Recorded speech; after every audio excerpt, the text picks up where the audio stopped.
Welcome to the Triple Takeover Toycast, a fortnightly podcast all about Transformers and occasionally other toy lines as well. My name is Sixo, but more on that later because I'm joined by my two glorious co-hosts. We've got Liam from Toybox Soapbox. What? Thundercats? Ho! Sure, whatever that was. Full of ideas, that boy. He really is, isn't he? That's from the Thundercats, Sixo. It was a popular children's cartoon from the 1980s. Was it? We're talking about that tonight. Yeah. If you want, I can talk about that tonight. Did you not get the memo? Apparently not. That would be a curveball. Yeah, I'm the curveball guy. Okay, that's. Are you? Yeah. Well, really? Okay. What? The G2 comic? Yeah. Well, right. Yeah, exactly. All the curveballs. G2 Thundercats. Slightly different, but actually the same. Yeah. Yeah. The continuation, follow-ons to the original comic. Exactly. Yeah. Speaking of which, Mr. Curveball, you are Jason from J-Swags. Hello there, gentlemen. Yes, back again. I'll throw some balls later. Don't worry. You can. Oh, excuse me, matron. Don't threaten me with a good time, honestly. Hey lads, who's that in over the corner? Who's that? Have you seen? In front of Tripticon. I know. Hi, I'm here to collect the seat, the fabric that Daniel Warren Johnson sat on last week. That's on eBay. Yeah, I was going to say, mate. Yeah. Then you're no use to me. End call. Hit the theme tune. I think if we had that, we would have auctioned that off by now. Fair to say. Yeah. Oh. I mean, you've seen how deloriously splattery his lines are. Imagine what his sweat patches are like. Which is quite the way for me to introduce Mr. Nick Roche to the podcast. How are you doing? Hi, I'm really good at making new friends and forming professional relationships. I was going to say, yeah. Anybody that's not already accustomed with you is going to have quite the impression already at this point, I think. Yeah, I've been told I have cocaine energy. Okay, sure. What a way to kick us off. Now you say it. Now people meet me and then they're like, oh no, and because I just drink tea and I eat chocolate and that's it. And that's all I've ever done. And people go, I thought you were a little bit chemically enhanced on Twitter. And it's like, no. No, that's just my natural persona. Great, that's such a natural, perfect. Love it. Nick, we may know you from other podcasts, other Transformers podcasts, absolutely, and even other ones. Well, let's talk about the Gavin Spence TRDQ Secret Hot Tub podcast. I think that's available Spotify, iTunes, Apple Podcasts. This will all be beeped, by the way. I just edited to Gavin Spence is a beep. Yeah, exactly. We can advertise Gavin's podcast. We can advertise Gavin's podcast. He's a good lad. Yeah, we can once he pays us for the privilege. Yeah, it was a good time. It was a good time. Declan Shalvey's tape deck was really good. I found that was a really kind of we really got under the bonnet of comics. And, nice. That's what I'm about when I'm not doing other things, obviously. But when I am working and I'm not recording podcasts, I'm listening to Triple Takeover all hours of the day. God bless you. What you like? That's why you're my favorite. Yeah. You guys are my favorite. I'm glad we had you on then now, Nick. That's I really liked it when you recast Maz with the new actor. That was good. Yeah, that was good, wasn't it? It was like when the actress playing Celine in Home and Away had glandular fever for a few months and got a new face for a few months. Jason, you're like the fake Diesel after all that chat we had, Nick, about Kevin Nash. He is the fake Diesel. The Glenn Jacobs of Triple Takeover.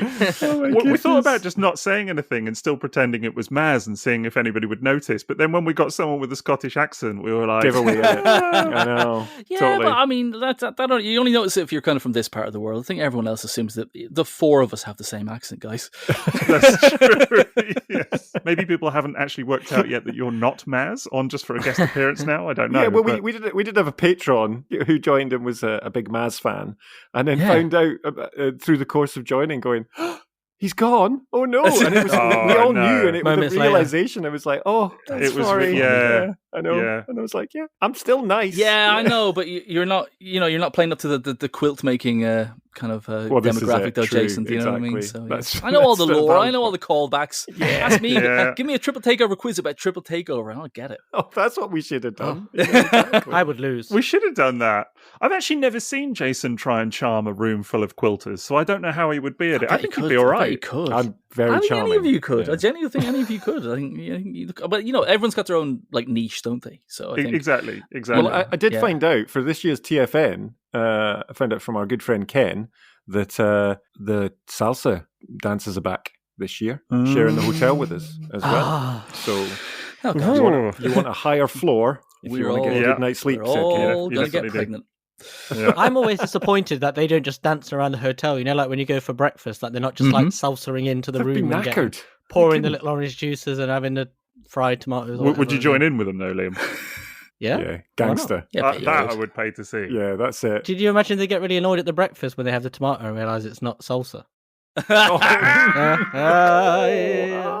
Very good, Liam. Very good. Oh, wow. See, what a privilege to be in the room when it happens. I know, exactly. Do you see the little smirk that appears? Yeah. Did you see the glint in his eye? You can always spot when it's happening. Honestly. The run-up was incredible. Yeah.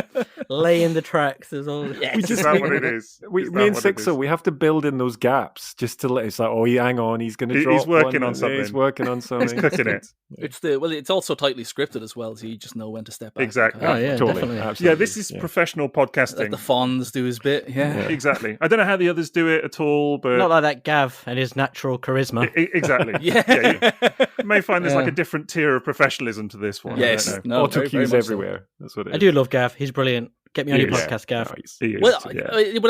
Without blowing smoke up anyone's exhausts, it's like between you guys and like Gav's videos and like McFeely stuff and Thew and like especially over the last like 3 years or 4 years, I suppose, kind of post COVID, you guys have really helped, and it's even from the point of view of like kind of keeping right, like for me personally, like reigniting the fandom side of it, because that's nice. I think it kind of coincided with like IDW kind of like winding down and me being less involved with the comics and the kind of the monthly kind of output, because you work on a comic, you do something, you draw something today, it'll be on the shelf in 2 months, whatever. When you work on something in animation, you have to wait a bit longer for it. So I was very much kind of out of the mindset and grind set of being a Transformer kind of content producer of some kind. That's interesting. And then I was able to sort of like, you guys just really it was just good, great company, just really good company. Really feels like that kind of like TF Nation vibe, that just kind of good company, so nice. People knowledgeable and people kind of just people who are also and you work very hard, I think, at making a positive experience on this. You know, you kind of we try. You do, but I mean, any criticism that you ever make on any of the products are always fairly valid, and they always come as a little bit of surprise, because by and large you're sort of like, you're only here to talk about the things that you love. So on to me, anyway. Yeah, exactly. Yeah. So Nick, what are your thoughts on MP Jinrai? Oh no, let's not get him. Don't get him started again. Honestly, do not encourage him. That's the he's got no flipping feet. Oh no! Don't get Liam started. All shins. Don't get Liam started. He kind of has he has hidden shins, you know. And let's not Jinrai, go back. Let's not go there. Shinray. Oh no! Shinrai, more like, you know. But no, you are right that by and large we do try, and I think by way of what we're naturally interested in, we're not one of those podcasts, but we're not really those people that like to focus on the stuff that we don't like. You know how some people naturally. Yeah, I'm not even critiquing this. I think there's a place for that, where people really focus in on the stuff that they're not so keen on, and they go to town on it. And I get that there's an audience for that, and I get that there's a place for that actually on the internet. So that's fine. That's just not really us. And I think, you know, that's why we'll never do Revenge of the Fallen. We absolutely will. That is the exception. We absolutely will do that. We will do that. But I think, you know, equally, and you know this, Nick, when you get to a certain stage in your life and you've got plenty else going on, you know, in your home life and whatever else, you don't want to spend your evenings talking about stuff that you hate. That's the thing. You want to focus a bit more to it on either. Yeah, you know, exactly. Like anytime you guys gone to town on something, it's been. And it's never gone to town. Is you're never like relishing it, but you know, if you're picking something apart or whatever in a product, it comes from a place of knowledge, and it comes from a place of kind of wanting the best, you know, as well. And it's just a nice vibe, and it's just it's especially because you guys started off, and like I say, you guys, like I know you were played by a different actor before, Maz, but it is like those early episodes especially were really. Yeah, because they were very much sort of like, here's like 1984 stuff. Here's like, you know, kind of like the Autobot cars and yeah, it was just lovely. I mean, James Roberts talked about it. I think he probably said it to you on air maybe as well. But like, yeah, he remembers like lockdown, like going for a walk in like a woods and stuff, like, and listen to the first episode of Triple Takeover, and that's so nice. feeling like he's with pals and stuff, you know. So yeah, so well done, all of that. Always the idea.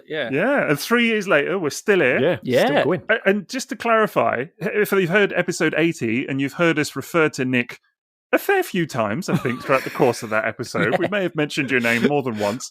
It was all with love, and it was all with the intent of. Don't let him behind the curtain.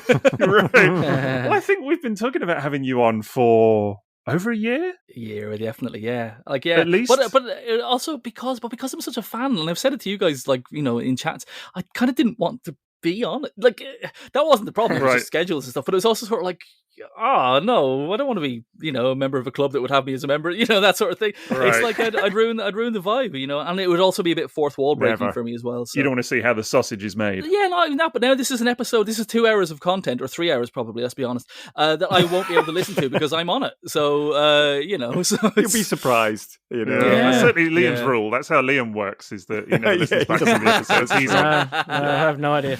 You've already mentioned minisodes and stuff that I don't remember us doing so far tonight. Well, that's because you've done so much content. That's what it is. Yeah. You know? It is hilarious when Liam suggests a topic and then I have to say, no, mate, we did that 2 years ago. I was very mystified. Yeah, well, it's same when you go to the back catalogue. I'm sort of, have I listened to? And then you sort of get to a joke about Pretenders hats. And I'm like, and I have listened to this one. Yeah, so, that happens nearly every episode. I was going to say, that's every other. But episode, I think it's important. Like, and I'm sure it's the same with a lot of the other pro Transformers guys who are working, who listen to you. That, you know, you're this stuff is helping TV shows and comics get made, you know? So it's... Wow, that's nice. 100%. And toys. Well, like, we know that, like, the design team are pals and are friends of you guys and fans of you guys too. So, you know, it's I think people wouldn't listen to it if it wasn't a nice, warm feedback loop of kind of... That's really nice. I mean, you're the best guest we've ever had, Nick. I know. You got to spell it out because I probably should have just said all this at the beginning. But it's funny how people end up forming like a parasocial relationship then, because I don't think this, you know, we all knew each other, I think, from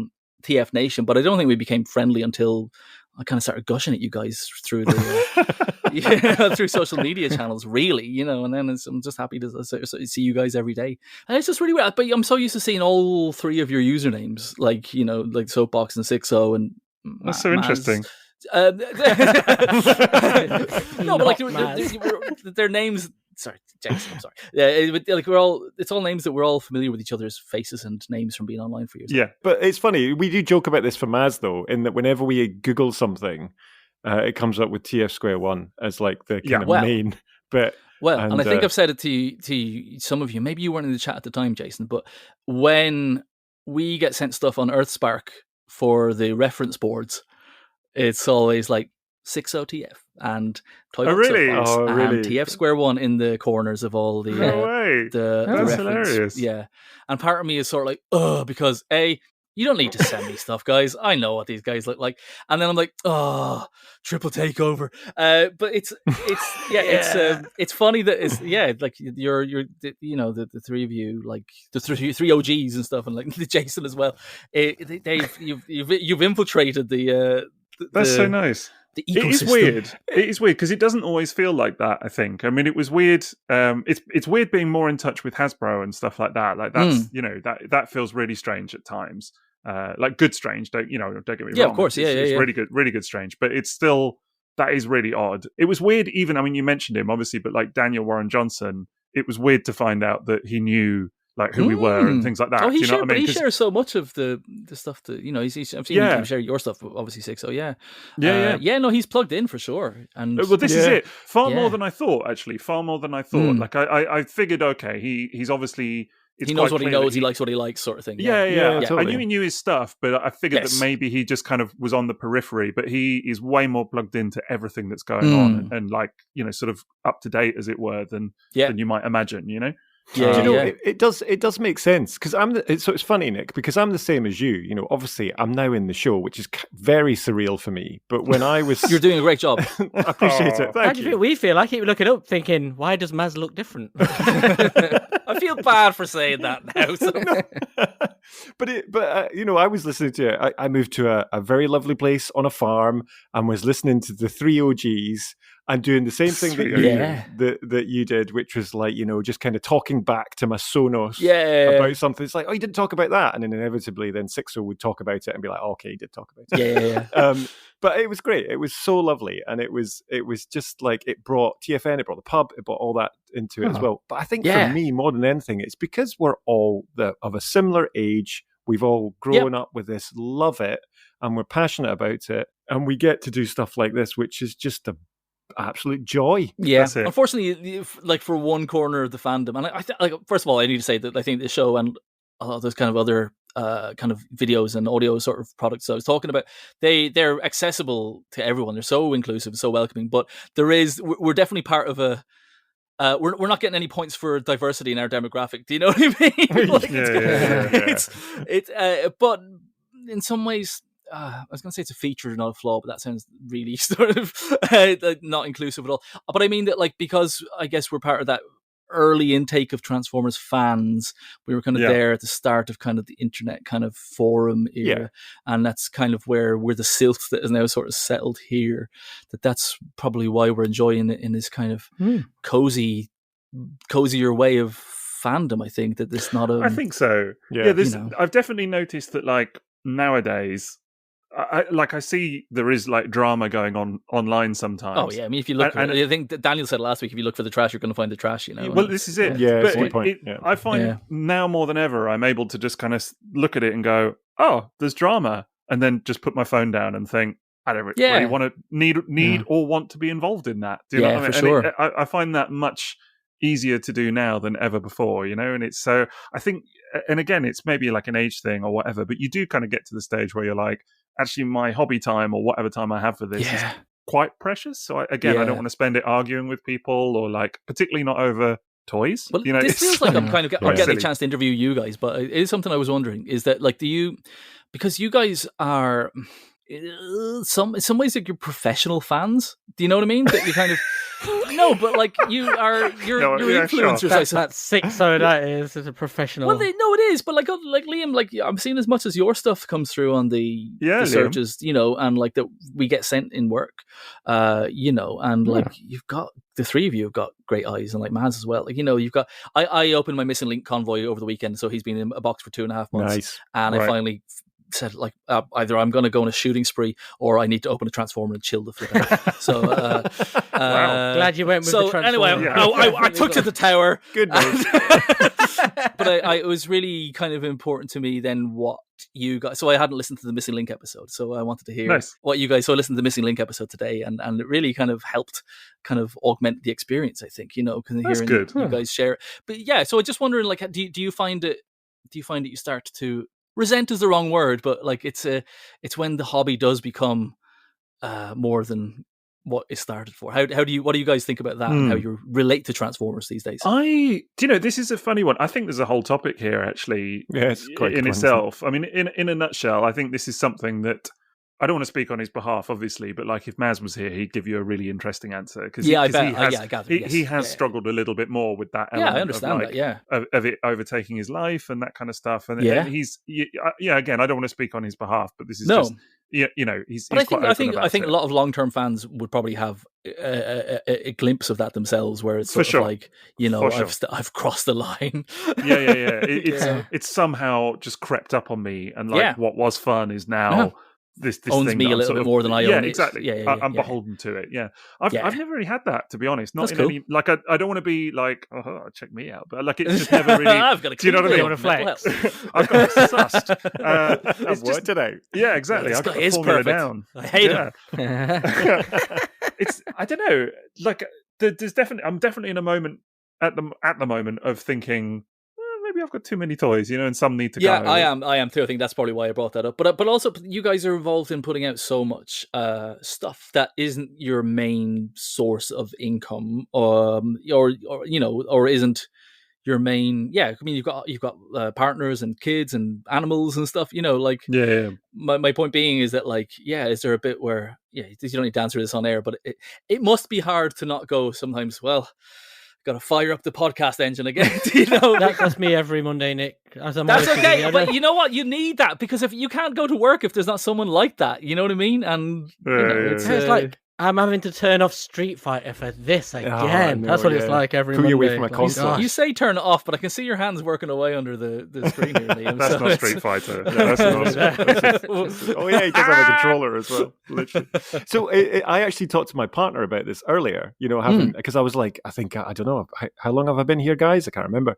It's been quite a few months, but I left my proper job, if you can call it that. I was literally sitting at work playing a Sega Saturn earlier, but I left my proper job, and as soon as I walked out of the studio and got downstairs, I opened the Discord to immediately find out what people's reaction was to the latest episode that had gone out. And I just had a grin all the way home. Good. It was amazing, and it was so lovely, and it was like, This isn't a job. This isn't a job. This is just what I do. You're right. This is the fandom. Yeah. This is talking to like-minded people, sharing that, getting enabled literally live on the podcast. 100%. Yeah, I heard you almost going to buy that. Was it the Year of the Horse? Maybe it was one of the. It was Evo, which I then ended up getting. You did do that. He bought it. Yeah, I got it. I got it at the TFN Manchester for a bit of a bargain. Okay, I was going to say what I got it for. I was about to say. That's still a lot.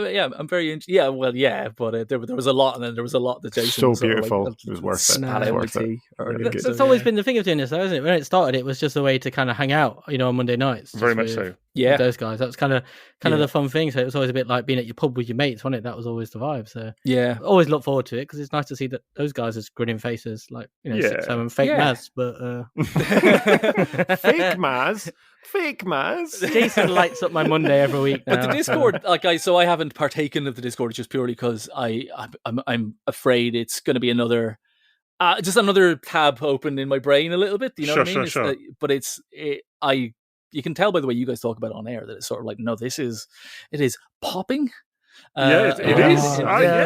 Don't legitimize him. Don't legitimize his silly Ned Flanders words. I'm laughing at him on the inside, Liam. Don't worry. But it's nice. It's all part of the general positive vibes. I think it's nice. It's nice to give the Transformer fans a safe place to go. And we do get that feedback quite a bit. The folks on our Discord often say to us, "Oh, this is like just a nice corner of the Transformers internet to be in." There's no drama. There's no, there's none of that. No, so you're not going to stand for it anyway. I think it's. We've never actually had to do any. We talk about it sometimes, like, we never have to do any moderation or anything, but it just sort of takes care of itself, really. And I do think that we probably attract a certain kind of crowd as well. I think so. I think that ties back with that what I was trying to say with that parasocial relationship as well, because you're in people's, especially now people are on the. And I must recommend it as a fully paid up member of the Gold Box Classics. That it's worth it. Like it's like you're getting anyway. It's just turning into an infomercial. I'm really sorry. I'm genuinely excited. That's what we need. Nick. That's what we need. Bring in the patrons. You know more of the tiers names than I do, so that's good. It's good stuff because it's good positive stuff, and I love the way you kind of talk about odd corners. Maybe that's what we do. We get so Nick, you do come into the Discord, right? And then we have the Roach Around tier. That's what we do. Let's talk about that. Wow. Now, who's receiving? It's a very, very the benefits from the tier. I mean, very specific tier. That's one solitary tier, I believe, after it. So exactly. Wipe on the curtains, I think. One question a week. And people have to pay for this? The kind of tears that stay with you for decades and decades and many sessions of therapy. That's what this is, right? Pretty much. I was just trying to think of some way how to segue into our sponsor segment, but I got nothing now, honestly. Like, I don't know how you go from that to this. Welcome to the last TF Source sponsor segment. Exactly. It's purely that we all love giant robots, so why not go and have a look at tfsource.com? There you go. For all we'll do a longer segment on them in the middle of the pod. How's that? We'll come back to that. I want to be enabled live. That'll happen. Yeah. Can I just pick you guys up on something you said earlier? You said 3 OGs, but I just need to point out that as the younger one, here we go. Young G, you guys would be the old ones. Nick, when you said we're all of the same age. I thought I know. I could see Liam's face. He was like really personally affronted. I'm the median here. I think because I think the Swaggernator. I'm the oldest, a little bit older than I am. I'm 44, and I know that you boys are then. I'm 48. South of that, younger, definitely younger. Am I 48? Looking pretty good on it, man. Yeah, it's I think when you spoke about the comics, Jason, it was really. I know it's actually both of you, both sets. It was really unusual to sort of, but that comic is sort of like appealing. You know, the Transformers UK comic we're talking about. Like we're talking about appealing. There's no way because you were talking about being like close to like 18 when it finished or 17 like when it. Yeah, so I got my numbers wrong. I think I was 15, 16. Okay, yeah. Oh, I do remember that. I remember doing the maths live as I listened to it. Yeah, and I was like, that can't be right. Yeah, I know. This is shocking, Jason. Considering we've just done a short circuit on Transformers Animated, and half of it was us or you trying to figure out how old you were in 2007. You know? So I thought I was traveling around the world at that time. I was actually getting married, That's it. So these things are all a blur. There's a point, hilarious. I've got a lot going on in my life, That's it does seem to be that way. Yeah, it's a problem. But either way, there's it's a bit of a split. It's what it is, like 6 or 7 years between the youngest here and the oldest here. Yeah. Well, I'm the youngest, Sixo. Yes. Okay. All right. So between Liam Sixo's a year older and Jason, than me, so. there's 50 years. There's a split of about 6 months between me and Liam. So no, Sixo, it was your birthday recently, wasn't it? It was.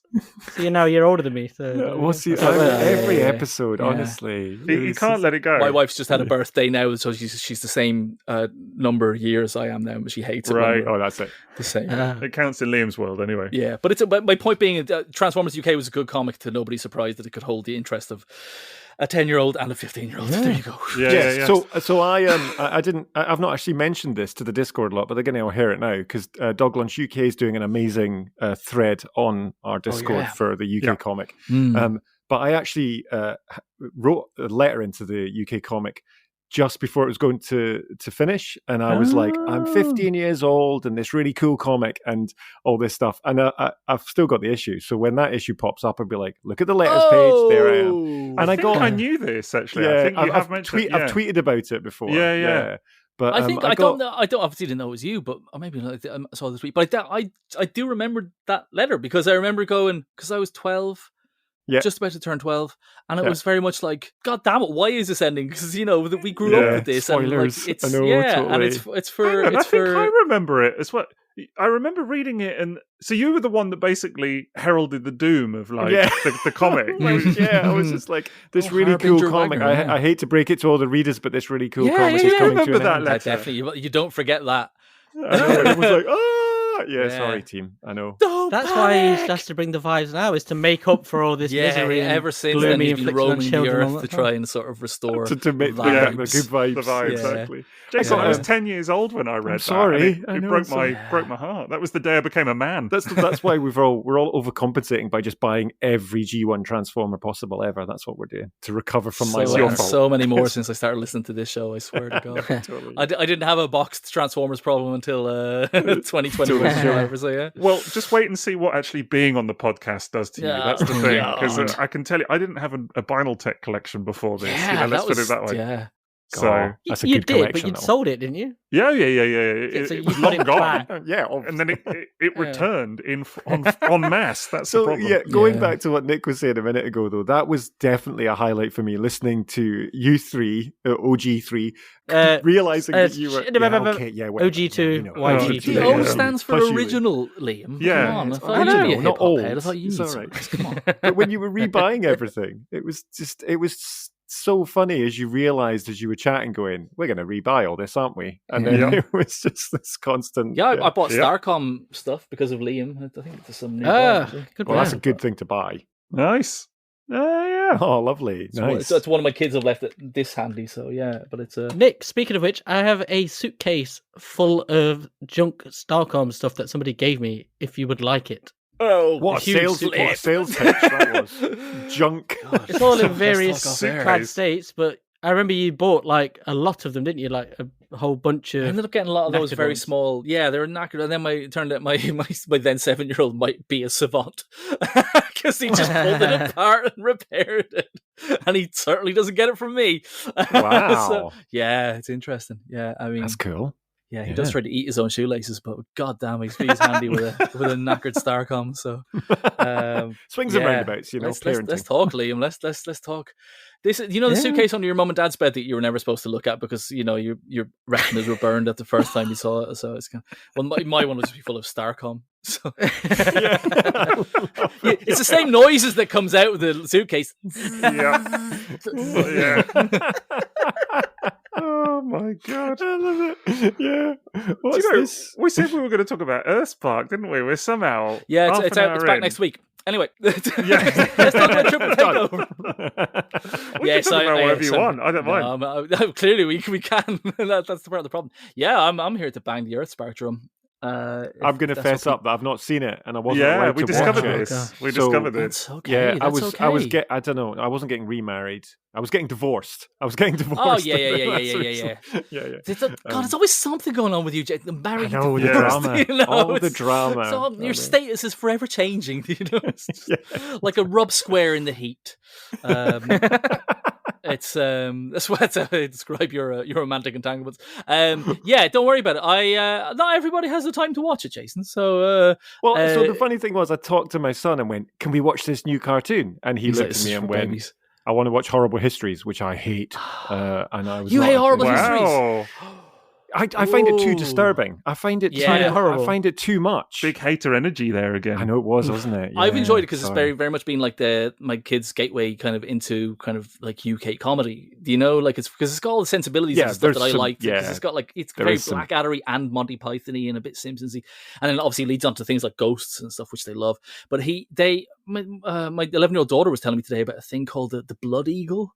Do you know about this? No, it's like Jay Leno. You see this? You know about this? It's basically where they can like chop open your back and like pull out your lungs from the back, and they splay them.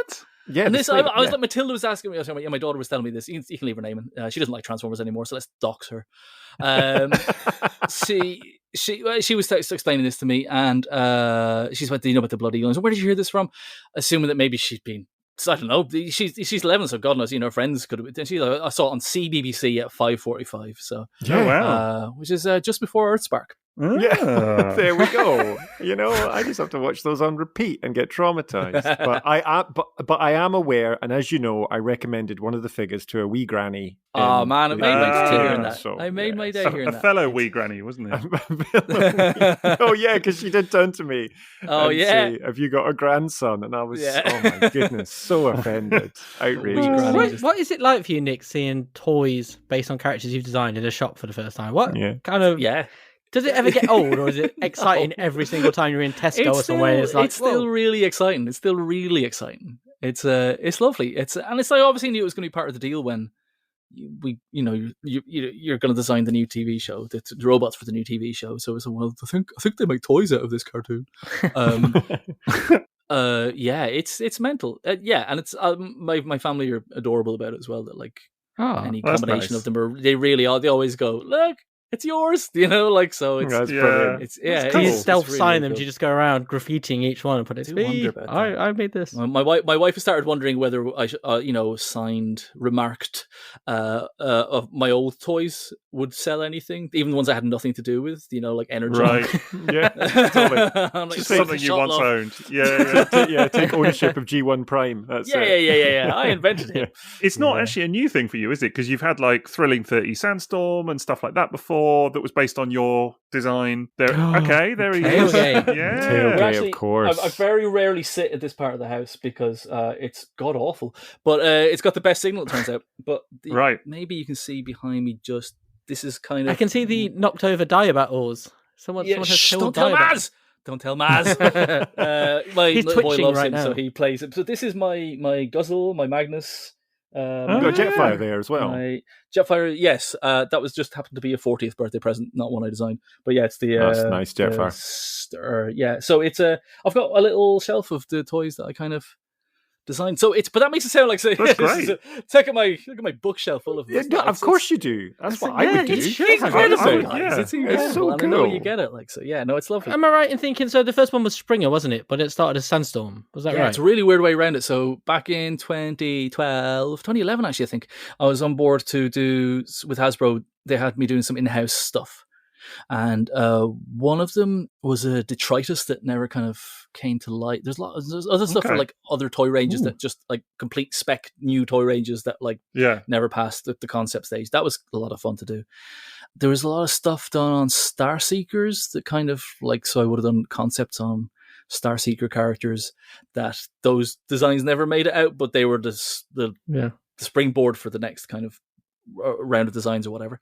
And the one that kind of did come to fruition was Sandstorm. And so I designed a Sandstorm, and my Springer design had already been in the comics by that stage, the last standard director's design for Springer. And I had worked out a transformation for him, and Sandstorm was a completely separate job. And like I worked out a completely different sort of set of transformations for him and different looking alt modes or whatever. But that was the one that I gave Hasbro to design, and they managed to weirdly reverse engineer the Springer from that design. That's so weird. That's amazing. But really, the two designs weren't linked in your mind. I had no idea they were doing a Springer. I remember being on, it was a few months before our daughter was born, our 11-year-old was born, and we went on our last holiday. You know, we've been on holiday since, but the last holiday you actually get to enjoy. And she, I remember checking the internet, and TFW had like I think it was maybe on the Metroplex box, the Thrilling 30 Metroplex had been unveiled or announced, and everyone was like looking for clues on the box art, and then there was like a Springer, and I was sort of like, oh, there's gonna be a Springer, and I was like, that looks like my Springer, you know. And it's like that's so cool. That's kind of how I found it out. So and it's and I didn't have nothing to do with the actual engineering or the actual. So I was going to ask you that. So you did the character design and pretty the much mode, and then they then worked out how it would. That's really cool. It's really cool, and it's kind of very freeing in a way that you, or in my experience from doing stuff with Hasbro and now Earthspark as well, that they're very much like just work out the robot, draw a vehicle. They only need to broadly look like each other. Oh wow! Okay. Yeah. Because some of my early stuff for Earthspark, I was very much hitting the size for size comparisons, the stuff that I was sending them, and so that this shoulder pad is very much going to be that part of the vehicle, and it does not change shape or size. And they were like, this shape is more interesting for the characters, a better silhouette. We can cheat it, you know. And Hasbro were sort of saying we don't need to work out the actual engineering side of it. So it's very freeing. But the purist in me always wants to let. So this is my chance to let the public know. I do know how to make them transform, but they just told me not to. They're very much sort of like, don't you worry about not that. Your job. We'll figure it out. It's just not your job. And even when I was doing the stuff for Hasbro, like I kind of, I broadly know. I try not to do something that like is on the foot and something that's on the head need to be attached to each other. Well, they can do it. It's the Transformers. Of course, they're capable of that. But you know what I mean? I try not to make the transformation completely implausible. And you roughly, there's only so many transformations in some ways. Like they're unlimited in lots of ways, but kind of because you're kind of mixing and matching stuff that you kind of know kind of the tricks and works that works. I mean, certainly, your designs and your drawings and things, I've seen previous kind of concept art and stuff that they've had from like way back when, do you know what I mean? Some of which was quite crazy in terms of they go crazy. Some of the old Aaron Archer stuff and the I mean, you look at some of the pictures of like, I mean, particularly around the kind of latter day Beast era, there was a lot of stuff where they would have like a robot mode and then a vehicle or beast mode. And somehow that was expected to be the same Transformer. I think it's Beast Machines, especially, not to get into Beast Machines too much tonight, but they actively, I think I'm right in saying they actively had different artists or different concepts for the two modes that didn't meet at all, and they were like that Exquisite Corpse, isn't it? Where you start on one page, totally. or how they made the most recent Star Wars trilogy. You don't tell the other person what they're working on. That's the best explainer of that ever. Exquisite Corpse. Let's just see what it looks like at the end. Absolute genius. Oh, it's horrible. Go back. It's genius. I believe it, and I think possibly the vehicles on the Sandstorm toy probably weren't what I designed. They probably rough shapes or whatever, and especially Sandstorm or Sandstorm, so it needs to be a chopper, it needs to be a kind of a kind of a dune buggy type thing. But I have a feeling, I don't know. Yeah, they definitely will sort of like pass it around. Even within Earthspark, Grimlock is my robot mode, but a different artist, Ciro Neely, who was the art director on it, was heavy-handed on the Dino mode. So, all right, wow, it kind of happens a lot. Yeah. So it does kind of happen. I think it's the same with Breakdown. I think Breakdown's vehicle in Earthspark was they'd come up with it, and then I came up with the bot for it then. So, is there anything that you've designed that hasn't made it to production? Yeah, lots. I think. Well, especially because they've reused a lot of the Cyberverse kind of molds and like just kind of repainted those. So there's the Shockwave isn't quite our Shockwave. The Seekers aren't quite our Seekers. But then I've also lost track, like to the point of the toys, to the point that I only now going, I must fill a few gaps in my Earthspark collection, and it turns out like Nightshade is impossible to get now, so I need to Nightshade. So there is a few. There's obviously the season 2 stuff that hasn't come out yet, and I'm excited to see what comes out, because I think even the Prowl that's coming out teasing. I was going to say, the internet has been a buzz this last couple of weeks about Earthspark, saying that it's cancelled, that it's dead in the water, and all of this, but it seems to be based on like nothing really. Do you know what I mean? That rumor, and like then it became apparent that apparently the whole of the Japanese toy line was being cancelled, and that was based off a mistranslation of a Figure King article. So as far as you're aware, Earthspark is still happening, right? So season 2 is due out next week. I'm currently employed designing for Earthspark, so I can't say officially. Let me be honest with you, right? I don't have first of all, I don't have the authority, but like, you're not going to get a freelancer leaking information to a podcast. It'd be how people hear about the future of a TV show. And I think any freelancers that do that, I think any freelancers that do that, probably should, wonder like who they're trying to sort of like make friends with, like, so it's kind of, you're working on a TV show, you sign an NDA, you're kind of lucky to be working in, especially when like AI is going to steal all our lunches or threatening to. Wow, But no, I'm busy at the moment.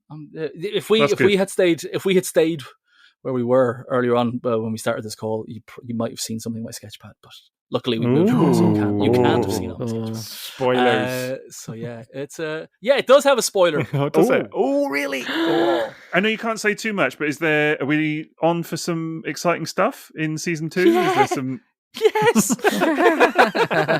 Yeah, it's awesome. It gets big in scale, in scope, in locations, and very much in the size of robots involved.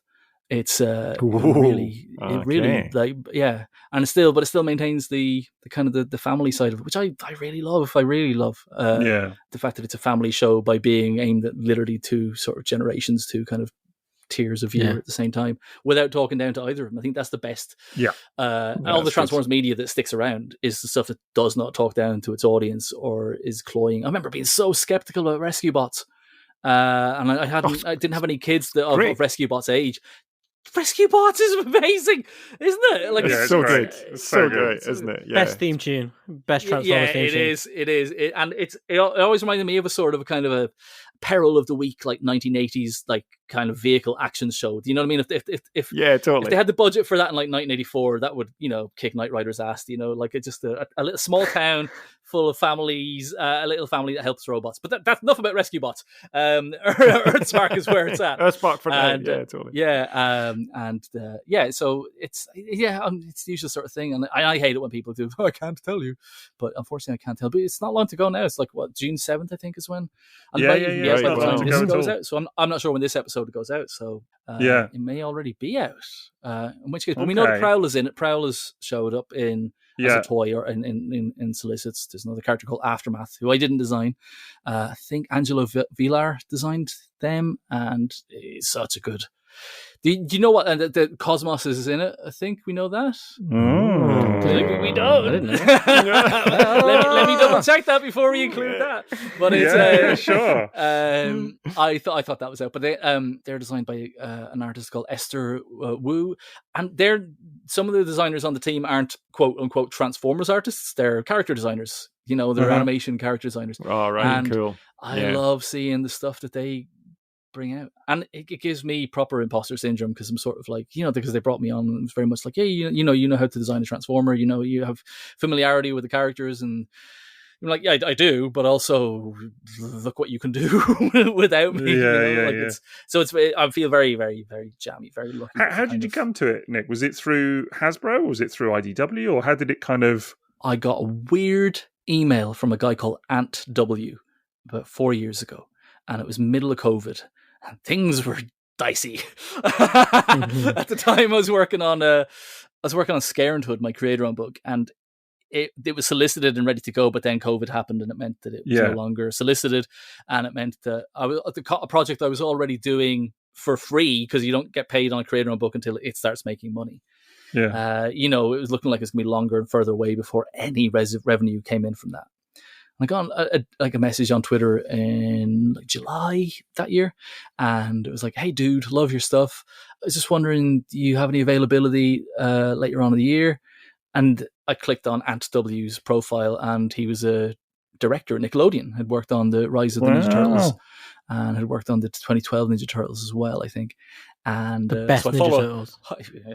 So I followed him pretty quick, and I was like, "Hey, let's slip into these DMs." And I was like, "Yeah, what do you think it is?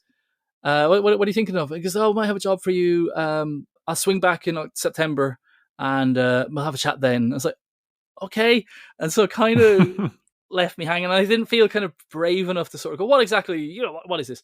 I remember, weirdly enough, it was around the same time someone had noticed that if you Googled "Last Stand of the Wreckers," it came up auto completed on Google as Last Stand of the Wreckers movie, and a few people had noticed this, and then me and James were like, is there something in the works here and stuff? And then so when this came about, I was like, oh, maybe there's a Wreckers movie happening or something, or they're doing like a straight to video or a stream.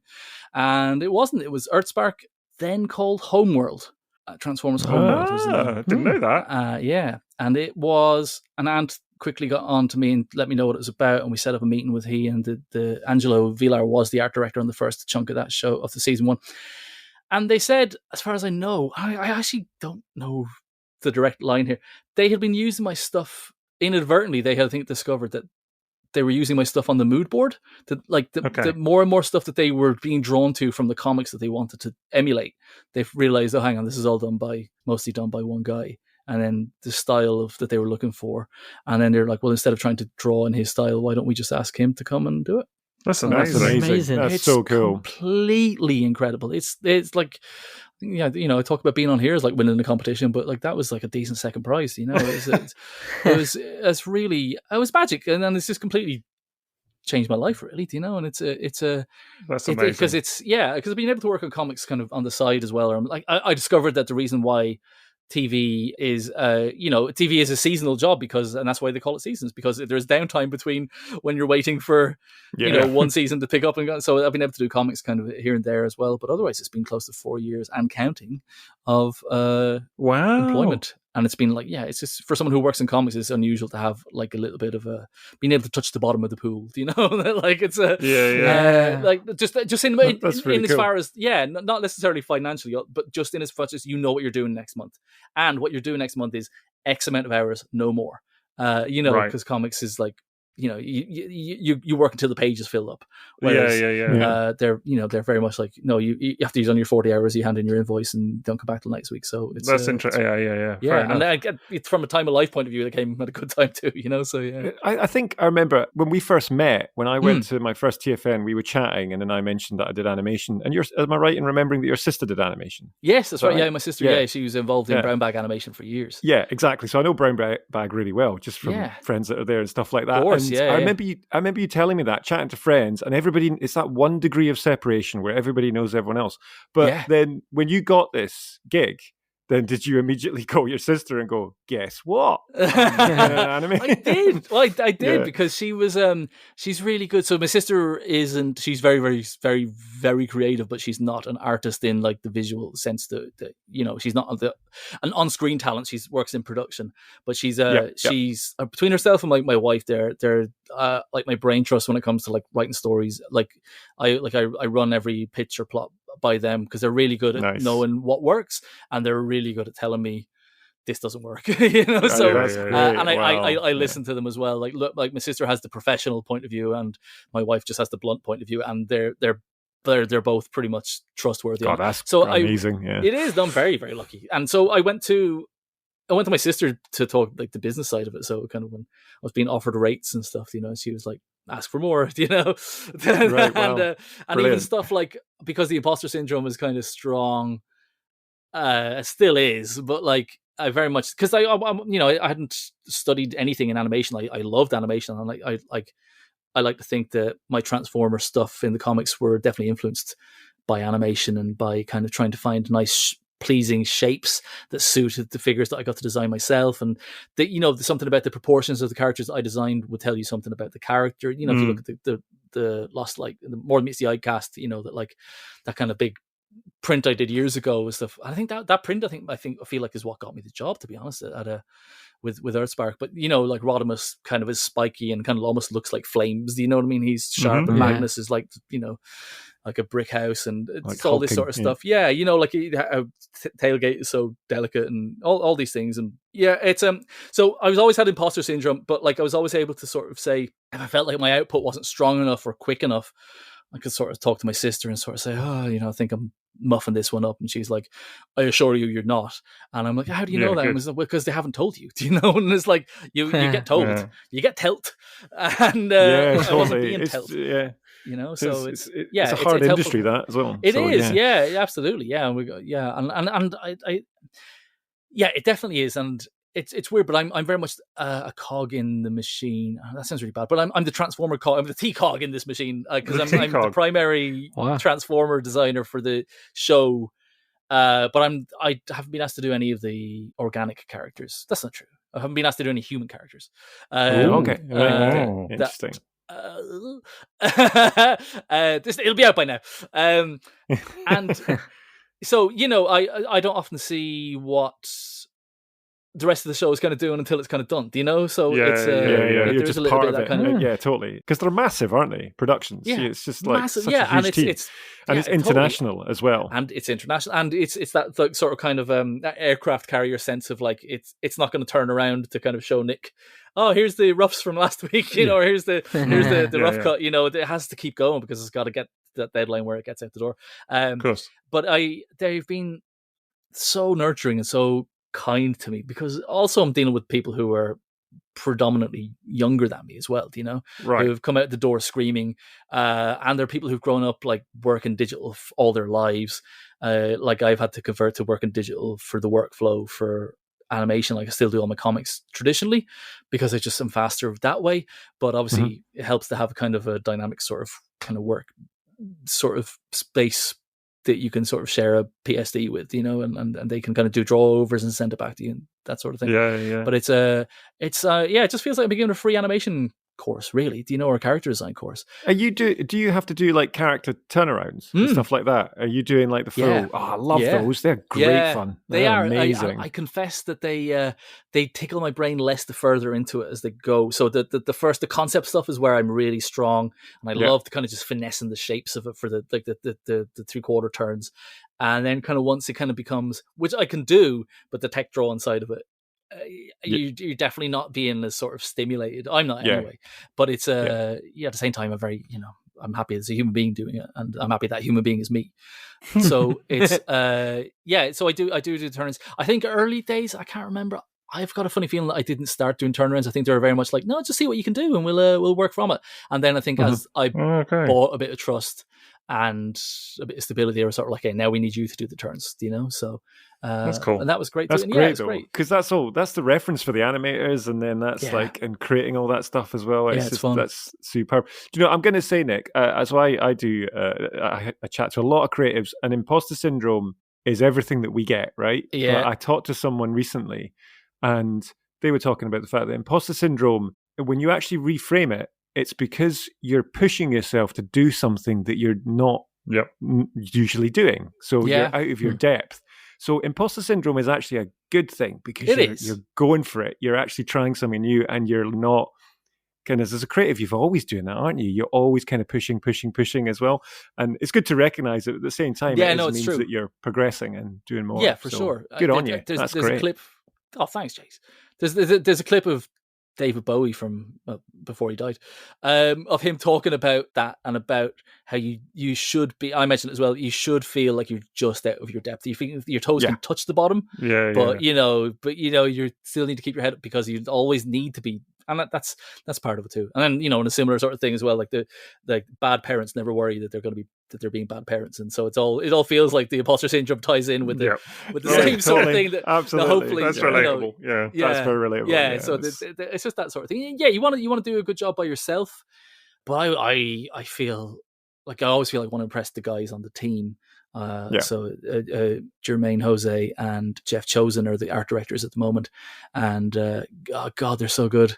Jermaine Jose has got a newsletter. Follow him on Twitter, but he's got an incredible newsletter, and it's called Your Future Self, and it's basically sort of things that you need to do now to build the future self as an artist, and it's really, really good. It's just the head stuff is really good, and I think that's you can kind of get to a stage in whatever your creative field is. I think that you kind of know how to do the thing. The difference between you and the other person is what's going on in your head. I think it's why sports psychologists are rich. If there was, if artists had any money, there would be such thing as art psychologists, because people who are really creative, that they're like, I don't follow sport really, but I follow snooker, and I like Ronnie O'Sullivan will talk often about like you need a sports psychologist and about the rewiring, and the stuff he talks about makes sense. No, it's true. There's a lot that, like, I remember reading something once about the Olympics and stuff like that, and how there's a lot that goes into it. That is obviously there's a lot of physical training, and that I'm sure is obvious, but there's a lot of, as you said, that psychology of winning and visualizing yourself winning and that kind of stuff that goes into winning at the Olympics. And it's almost that, let's say you're running a relay race or whatever you're doing, that you're kind of already in that zone, if that makes sense. You're already achieving victory before you've even started running, kind of thing. And it's I think you're true. That's true in the creative fields. That's not such a thing that's kind of done that positive reinforcement and that kind of stuff. No, for sure. I was going to bring it back to snooker again. Like snooker is a sort of sport that even when you're playing against another opponent, you're essentially playing against yourself, because if he's on the table, you can't do anything about it. So it's only once you're putting the balls. It's true. And it's a similar thing with drawing, that like you're faced with all the different micro choices on the line and stuff like that. That if you stop and hold back, you will go insane if you look at it like that. But you really, you've got, it's one line at a time. It's taking it one line at a time, really. And kind of trying to be there for that line, as opposed to kind of being wanting to have it finished with and sort of feel that like, I just wish this was over and done with, because you're not going to be present and be creative there. But that's easy to say now. I know when I face back in work tomorrow, I'll probably be dealing with that. I know Daniel Warren Johnson was talking about that on the last show about, you can catch him at a certain stage where it's like, this sucks. Yeah, that doesn't mean he hates his job or anything or resents the job. It's just that unfortunately you have to go through it. I talked to really close friends of mine. 3 of them are writers, and I came out of that, and that's when Daniel was talking about their writing. But that's the creative process. It's like, this is awful, this is awful, this is awful, this is amazing, this is still awful. And it's part of it. But I always thought the thing is, if you get to the point as a creative where you just go sit back and just go, that's amazing. Yeah. Then time to smell my own farts again. Yeah, you can always just improve, can't you? And do stuff. I am going to flip it round though, because you blew smoke up our exhaust a minute ago. But I have your work in the robot room, sitting next to Jeff Senior and Andy Wildman as well, and prestigious company. I know those guys. Exactly. Very good company. And your stuff is brilliant. It doesn't make sense to me, Jason, but thank you very much for saying it. No, it doesn't. I know, because you've grown up with it as well. Yeah, but it doesn't. It's still, like, it's all been a dream, like, really. And like getting to sort of be friends with, well, this is going to get soppy again, but I'll stick with it. Well, we'll allow it. Because so first of all, there's no difference between the connections that I make with like Furman and Jeff Senior and Andrew Wildman and stuff than these connections that I've made with you guys and stuff. And this is like really lovely, and it's properly enriched my relationship with Transformers. That being said, Simon Furman and Jeff Senior and Andrew Wildman, I think because they're in your head from such an early point. Yeah, you don't. Of course. They're so abstract that like you want to do what they do, but you're not. You can't do that. That's a different thing. And now I think I upset a few people on Twitter recently when I realized I pointed out that I'm older now than Simon Furman was when he started writing Infiltration. Like, I'm quite a good bit older now than like Furman was when, Furman had been around for like 20 years at that stage, and it's very much the old man is back, and daddy's home, and now it's like, Jesus Christ. There's still so much more to do. But that's it. That's part of the journey. Yeah, for sure. Yeah, no, it is. It is. And it really, I listened to that episode last week about the covers, expecting three of my peers and friends and maybe lovers talk about like comics, and a lot of comics is kind of my Transformers thing, and I was dying to hear where it goes, and it didn't even occur to me for 1 second that someone was going to mention my name. So it was like, apart from to and there you go, two out of the three.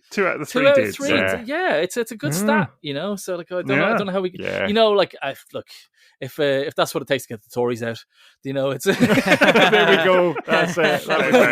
Exactly. Oh yeah, man. That's I didn't mean to call you a Tory, Sixo. I'm sorry. No.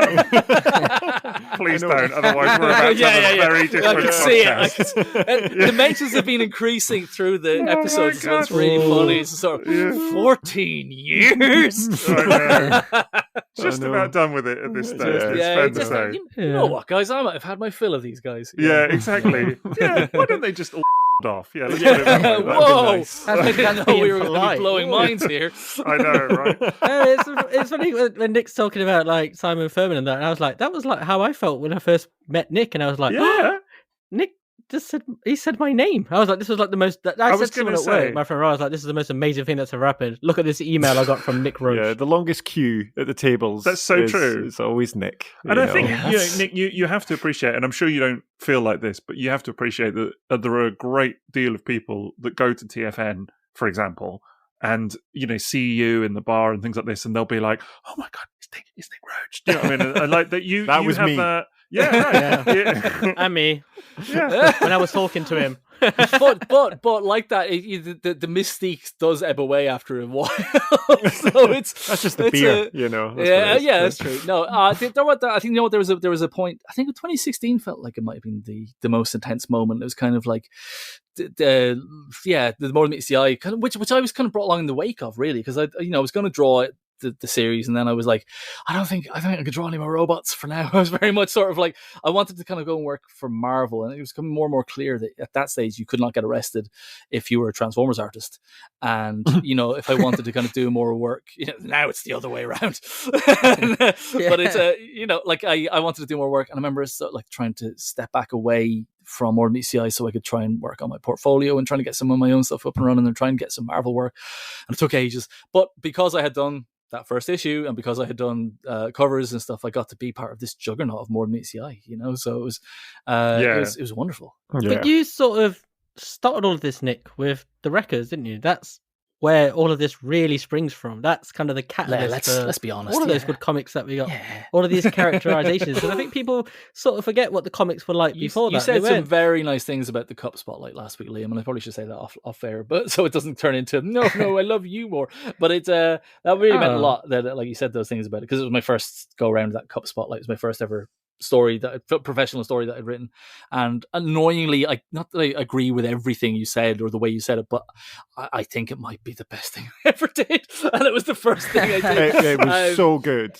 Yeah. I love that issue. Honestly, you should be so proud. It's one of the best comics I've ever read, and I remember when it came back. Like, if you could go back in time, when you read that for the first time, it was like, whoa, this is so different. It was interesting. To what Transformers comics had been and were of the time. So good. We were still in like the Mike DaCosta sort of era, weren't we? Is that Mike DaCosta era? It was pre that. It was just before that. It was kind of happening alongside All Hail Megatron. So it was pre. So that's right. It was. I remember buying it. It was just before. So the reset, wasn't it? Yeah. So Records was given to us and to the fans as I'm not even using weaker words than was used, pretty much that as a sop to the fans, because the Bumblebee thing was supposed to be Bumblebee. It was around the time that the big Bumblebee push was coming from like Hasbro in the movies. The Bumblebee is our mascot now, so Bumblebee is going to get his own miniseries, and that was by Xander Cannon. I can't remember. Oh, Chi was the artist, and I really liked that stuff. That stuff kind of looked almost like the Ladybird books. It kind of looked very toyetic and kind of like it did. Brushworks. Totally. And then it was Costa and Figueroa on the flagship book. and that was going to be like the big new launch, kind of giving everyone what they wanted and kind of in like movie style aesthetic as well, a little bit influenced by that. And then it was very much like, yeah, but people are going to want to hear, this is what we were told, is like people are going to want the stuff that Furman was doing and the stuff that had been left hanging. People are going to want some of that, but we don't expect, literally we were told that we don't expect any readers, we don't expect this to be big. And then it did okay. That's how so many things start though, isn't it? It's always the thing they don't expect to be. Yeah, but it was the first time we'd ever been told to our faces that we're sort of like, yeah, this one doesn't matter and stuff like that. And that's not by people who like, so like Chris Ryle, for example, that's not, he wasn't involved in those discussions. But someone like Chris and like Denton Tipton and stuff have been like really supportive in the years like since and before. So we kind of felt like we were sort of like on a hiding to nothing with Wreckers, but it was insane reading the feedback like on a Wednesday night when the comics come, new comic book day, and me and James are hitting we were on like Google Chat, so because we didn't have WhatsApp or anything like that, so we're on Google Chat together, checking out TFW and seeing what Hub thinks and what does IDW think and Allspark and all these sort of places, and kind of, it was really. I mean, I've been it goes back to luck though. Even all the stuff I've done, it's not like 100% like everyone loves it. Everything's amazing, A1, but it's landed with the people. Never gonna be there. No, exactly. That's my point. Yeah, exactly. Yeah. I'm not. But it's I always feel that someone's got what I've tried to do with any of the Transformers stuff, whether it's the cup spotlight, and it always seems to land in the right place. That even if like whatever ripples it makes now, the ones down the line might be the one that matter. I was talking to May Cat last year, who's one of the writers on Earthspark. And they had worked on another show a few years previously. It was they are like, so May's a good bit younger than me, and didn't grow up a Transformers fan, and was working on a show that Derek J. Wyatt was on, and got talking to him about what he'd worked on in Transformers. Only had a book with him, and the book was Last Stand of the Wreckers, and he gave that to Maycat, and May said that's what turned her into a Transformers fan. That's what gives her. And then suddenly on Earthspark season 1, May is a writer on that, and the Tarantulas that May ends up writing is heavily based on the kind of Tarantulas vibes that I kind of wrote in Sins of the Wreckers and stuff. And so just here, I was so happy to meet May last year at TF Nation, and then it just finds out that May knew who I was and my writing was because Derek flipping J. Wyatt handed May a book. That's incredible. I worked on, that. So it's insane. It's really, really, it feels like it's like an obituary episode. This, but I'm happy for it if it is. Because it means so much though. Being a Transformers fan, doesn't it? We wouldn't be doing this. Like honestly, I can't tell you how many people I have bought records for. Like as Thanks gifts so much, over the years. Liam. So many times, because it's one of those books when you say to people like, "Oh, you should be reading the Transformers comics," and they go, "Eh." And it's always, no, read this. And straight away, it's like, oh my God, that was brilliant. It's like, it's not like what you're thinking. Read it and love it. And that's a weird thing because that kind of comes, I know exactly what you mean by that as well, because I do feel it, but it kind of comes from a weird place of shame that Transformers creators kind of would have had, or people who liked Transformers comics because they're not real comics. I remember having a late night chat with Chris Ryle one night in the middle of Transformers, working on Transformers IDW, and sort of saying, I really want to do some stuff. Before I worked for Marvel, I really want to do some stuff for Marvel. And he's like, Marvel are licensed books as well, right? And he really put it into context for me. He's like, Avengers are designed to sell T-shirts and toys. It's Spider-Man. That's what Spider-Man is now. He's like, that's what all these things are. None of it is more valid or less valid than the other. It's so true. That's a good way to look at it. It really kind of helped, And it's, I guess it's what someone who has worked in the then fourth biggest publisher would say. But it's I can say that. If he was here, I'd say it to him as well. He's been an incredible sweetheart, and especially in the wake of kind of things with Scaringhood and stuff like that. He's just been incredible. But the point being, I always try to make my stuff as readable as I can, from a visual point of view. So that the characters kind of look clean and clear, and you can kind of make out again, it's not always a success. Daniel was spoken about it on the other show about how the tangents are a real thing with Transformers. You block out your figures and you draw your stick figures for a page, and then by the time you've added on the armor and the car parts, they're all kind of just touching off each other in really unpleasing ways, and the composition. Totally. Especially with Seekers as well. Like what you were saying is true. I actually do prefer drawing a Seekers than I do Soundwave. Soundwave is so blocky that he's unforgivable. You know, you can't hide that was with so any funny. curves.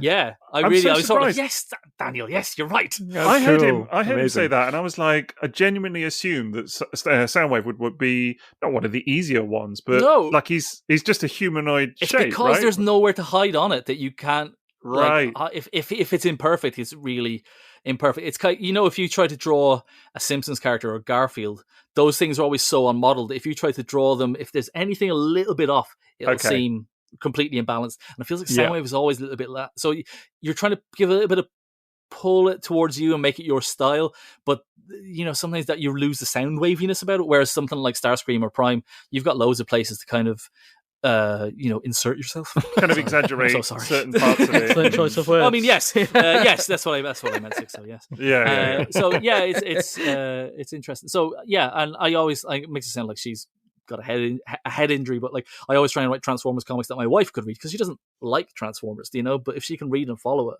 and still care about the characters at the end of it, going back to the Cup spotlight.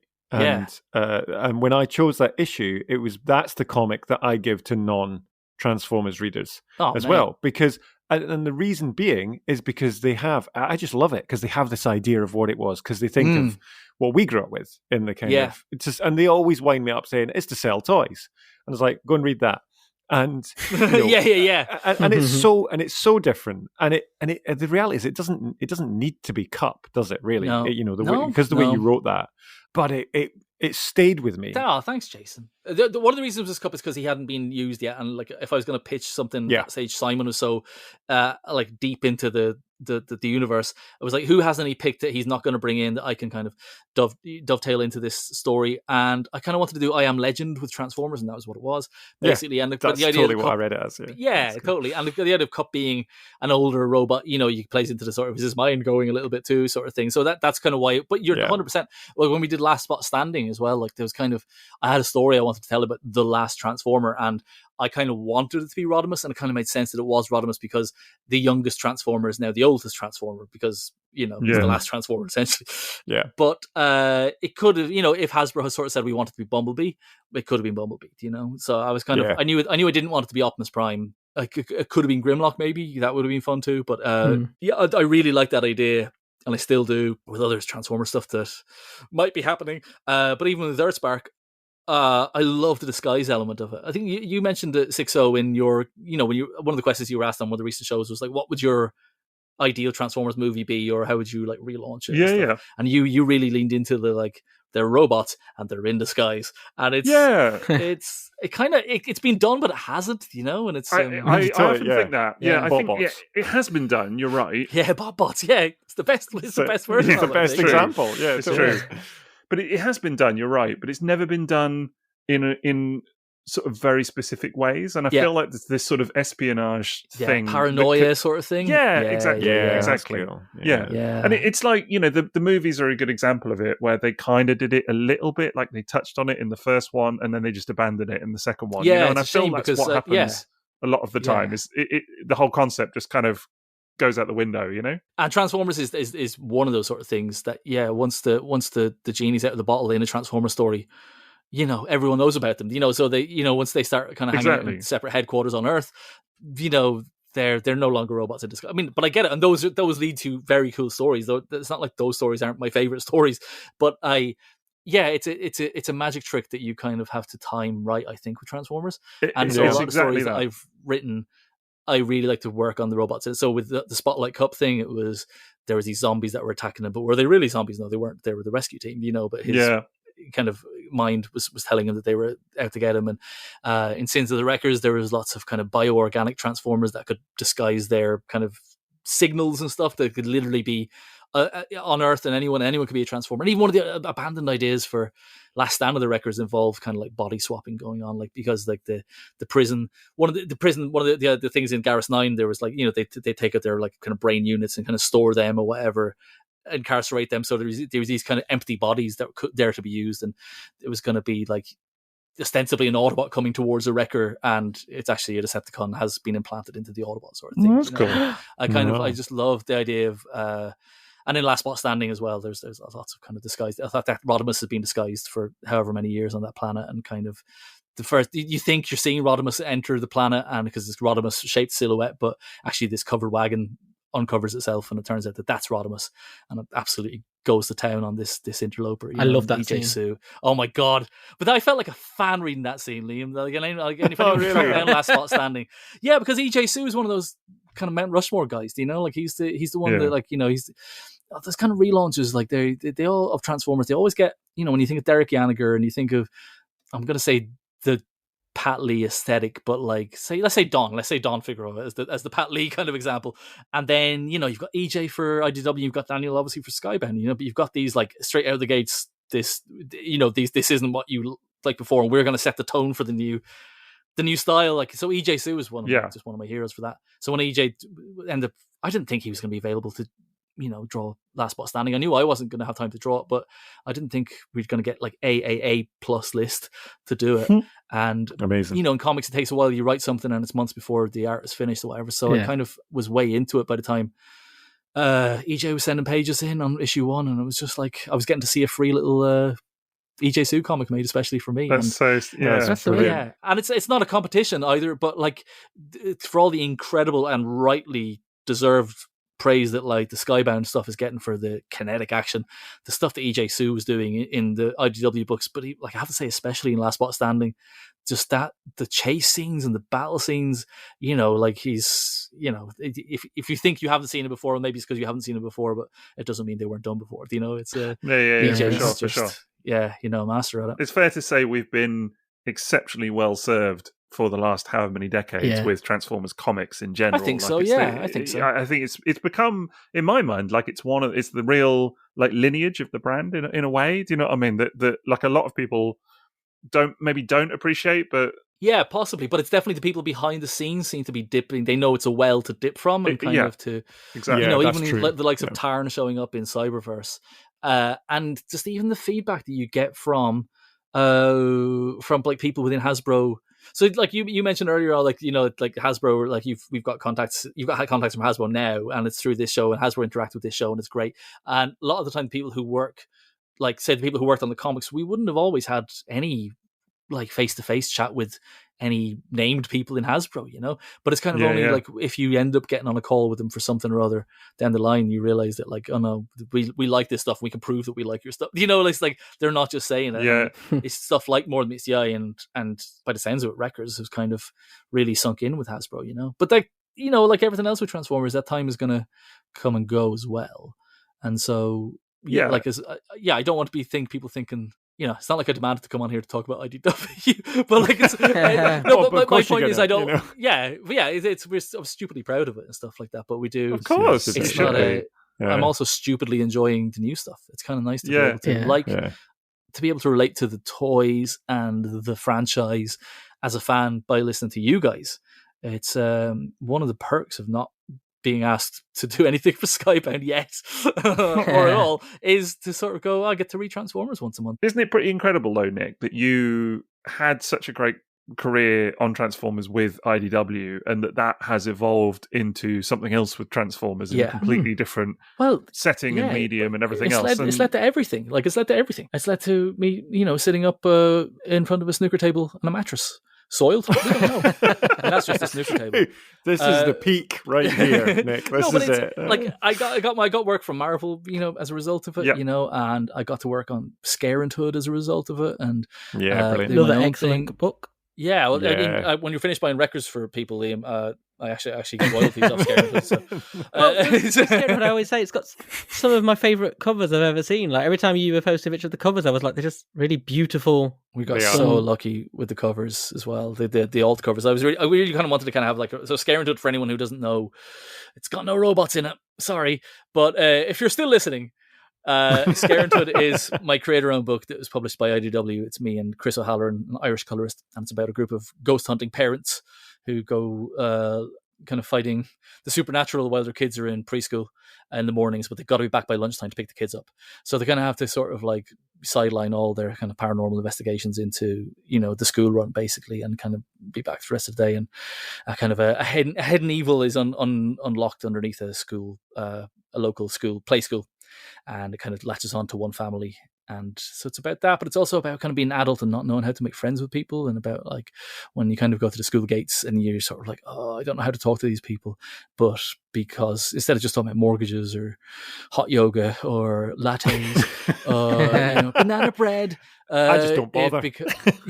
Well, neither did I, Jason. Neither did I, and that's what this story I was too busy reading your comics, Yeah, I was too busy making them. So I was just like cringed inside. But the place we live in now, I think we always knew we were kind of semi-permanent in those places as the kids were very young, because we knew we were going to be ultimately moving somewhere else. But since Scarenthood has come out and we've moved to this kind of more permanent spot, I've assembled my own little Scarenthood group, and it's funny how spot on some of them are as well. Like, it's very much like I think that Grant Morrison thing of sort of like inventing your own characters. You predicted it, totally. Pretty much, yeah. It's very, very. You manifested it. I manifested itself, babes. But isn't that? But that's interesting. Where you find that creative spark though as well, and what you're going through personally, emotionally, will then allow you to do that book, and what it became as well. It's good, and it did well, and people liked it and stuff like that. And it's just a shame that things are what they are at the moment. That like we can't get volume 2 out the door, despite my very, very best efforts. But having said that, means I've been having lots of time to make lots of nice cartoons for people. So it's it's win-win. Swings and roundabouts, eh? Swings and roundabouts. We all win. Swings and roundabouts is the subtitle for Scarenthood 2. It's because it takes place in a playground. So. I really wish that's true. The cover of issue 1 takes place on a swing, actually. So it's a kid being pushed on a swing, but with like a demonic hand pushing on a swing. So I love it. Nice. It'll never get seen. Anyway, yes, it will. So, yes, it will. It will. It will. I'm like everything else has come true. So keep the faith. 100% keep the faith. That's it. As Jean Bon manifest said. it. That's what we do. Yeah, exactly. Manifest on TikTok, babes. Yeah. As Chris Akabusi always said, positive mental attitude. He did. But he never stopped. If there's a one thing that he would never stop saying, it was the old P to the M to the mother love and A. And Sika. Do you remember the advert for the shoes? I do. Sika. We were watching the very same TV at the very same time. It does sound like it. No. You guys despite had my Sky, more youthful age, but we're all very similar. No, but I've got a younger brother, and I think we were definitely watching this, in the same places on Saturday nights as you were. So there was waiting for Gladiators to finish so we could put the Mega Drive back on. So The Transformers will return after these messages. Right, well, it's that time for the part of the pod where we're going to do our sponsor segment, and that is, as ever, tfsource.com. You can check them out for all your Transformers and third-party needs. And we do have a bit of a toy in the old headlights for tonight, don't we, chaps? Yeah, we do. Seems appropriate, seeing as we were chatting about him earlier. Going to go for a G1, Triple Changer, Sandstorm, Leader Class, Transformers, Generation, Legacy. I could tell by the glint in your eye, Jason, that you were working up to giving a full name explanation. That's it. I was going to say, I enjoy the way he reads the actual listing. If the Swags is paid to read the copy, you're going to get all of the copy. Yeah, exactly. That's it. This is it. Value for money. He'd be reading the URL next, honestly. But Jason would do the HTTP. I would do www. It's true. Yeah. So obviously, Nick, this is kind of your boy. Well, yeah, a little bit. He used to be my boy, and then they're like, "Well, we've had enough of your boy. We're going to bring him back to the old boy that he used to be." Yeah. But the thing I like about this kind of, because he almost occupies that slight missing link vibe that he's the toy that your imagination told you had anyway, because he's so slavish to the original, but does all the bendy bits. But the thing I like about this is that he's got a little cage like what we've got for our kids, and you just swing it around. So he's like toddler friendly. So he's clearly in the new lore. He's an expecting dad, and he's prepared to bring his kids where he wants. Yeah. The kids to is yours for when you go into your helicopter mode? Is it that so you can fly them around? Helicopter parent, baby. Exactly, there you go. It all syncs up. No, I must admit, I saw someone post a picture of this sometime within the last week or so. No, it wasn't. It was someone else that I follow. I don't know who. Charming. Someone else you follow. Great. I follow a few people online. But I noticed that they posted some pictures known to follow a person or two. Yeah, I am.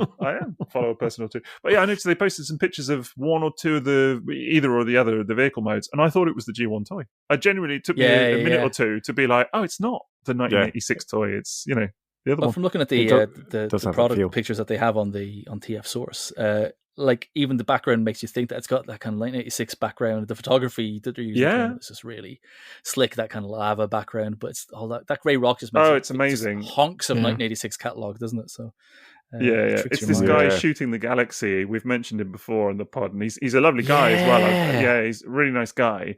Damn him! Do you know what I mean? Selling some toys, baby. He's selling nice some as toys. well, you know. Yeah, it's not like those other Transformers photographers I know. Swinging the child cage image. That's unbelievable. It's great, isn't it? Such so a great shot. That's really good. Yeah. I'll tell you what I love about this figure is the head sculpt. I'm a bit partial to a head sculpt, but that is.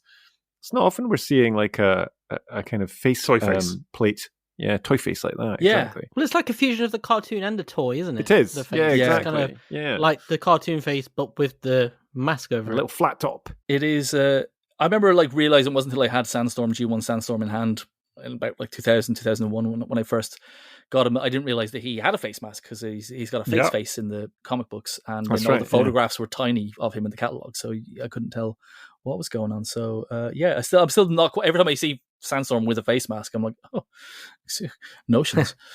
It's a weird toy one. The only thing I would a minor quibble. You can correct me here, Liam, if it's because you've got this toy in hand. I have this toy, but the little floaty wheel on his ankle is if I was going to be picky, you know how picky Jason. I am. I know, sorry, bringing it down. I know that's where it lives, sadly, but it does clip in. But you can sort of. I don't know, maybe fold it down and give him like rolly feet if you want. You can rolly feet, yeah. It's a minor quibble because I need and want this figure. I like it, but I also have Nick Sandstorm as well. That's the Thrilling 30 Sandstorm, for which I was contracted by Hasbro Industries to provide the design for. It's constantly comes up as one of people's favorite toys of the last 20 years. Yeah. Well, it is a great toy. It's not to move away from this one. I didn't say they were wrong. Hey, Nick, how do you feel about the fact that toy was to celebrate the 30th anniversary of Transformers, and now we're doing the 40th anniversary of Transformers? Yeah. Let's load up this pistol I have here and let's see how we go. Nick leaves the pod. Well, when I talked about the Thrilling 30, knowing that like my kid was about to be born or whatever, now just time marches on. Of time. Yeah, exactly. I'll say having this toy in hand. One of the things about it is it's actually quite straightforward to transform. Normally, when you get toys that have 3 modes, it can be quite overly complex and difficult to transform these days. Sometimes they're a bit confusing, but this one actually I was surprised by how straightforward it was. It looks really pleasing. It looks really it does. It does. Yeah, it's great. I already wanted it as well, Liam, but your photo that you did, who was it behind? Was it Beachcomber you had behind him? And the Explorers. The Explorers great, Club. great photo. Really nice. What are we at here? Yeah, it's a great price on tfsource.com as well. That's salesman Jason. I was going to say, wow, amazing. You get a commission. It's going to happen, isn't it? It's Entrepreneur of the Year there. Look at that. It's great. For me, Sandstorm regularly is one of the best toys of the line. Like a G1 Sandstorm, anyway. There have obviously been other Sandstorms. There's a Beast Wars 1 and Machine Wars and whatever else. But I often find that G1 Sandstorm toys are pretty legendary, and the Thrilling 30 is a good example of that. So I love the G1 toy as well, as you do, Liam. Relatively recent addition to your collection as well. It was a fantastic gift from 2 lovely people. Oh, that's very nice. That wasn't me. They'll never find the bodies. One of them who is no longer with us. I don't mean like dead. It's Maz. It was Maz. Maz. Still very much alive. We were that. Just not here. But no, I'm dead excited about this. I have this on the way, and I've fully looked forward to it. Nice. I'm absolutely going to photograph the shit out of it when it arrives. I like it. It's weirdly gone under the radar. It's really like a kind of underappreciated toy. I think it's the face. I think people are divided on it, and I think it's because it's not the cartoon. There's a lot of people kind of just skipping past it, or because it's not one thing or the other. And I think it's a shame because it's a really, really good toy. Yeah, it's on my list because I'm trying to cut down this year, and it is legitimately. I'm not saying this because this is a sponsored segment. No one asked me to be on this bit. To be fair, I am going to be getting this toy. Damn you can get it from Nick. TF Source. Yeah, TF Source. Right, it's right there. When I listen to this, and I inevitably will, in a mirror, probably not wearing any clothes, and I listen back to this episode of myself. I cannot wait to be reminded of where I'm going to be buying my Sandstorm from. And it's going to be TF Source. Had to think about it for a second. To be honest, I was thinking about being unclad with the rotor blades of Sandstorm at the same time and think about what a problem that might be. And so, danger. Oh, man. That's danger transformation. That cage as well. You know? Yeah. That's going to be nippy. Yeah. It's a lot that could go wrong. So, anyway. Yeah, but don't let that put you off from buying TF Source. Exactly. This is the perfect way to end this and move on. And your sponsorship deal, Exactly. If you're not tempted already, go and get yourself Legacy Sandstorm at tfsource.com for all your Transformers and third-party needs. We now return to the Transformers. Right, well, we're back obviously with Nick. And Nick, I did want to, or I think we did want to ask you a couple more questions about Earthspark, if indeed that's all right. What if I said no? I'm be a little bit awkward. Wouldn't it? It would be a bit. Start again. Let's start again. So back to the records. Exactly. Let me tell you about records. Yeah. Not that we're not interested in your past work, but obviously you do have a lot going on at the moment. Earthspark. I do have exactly.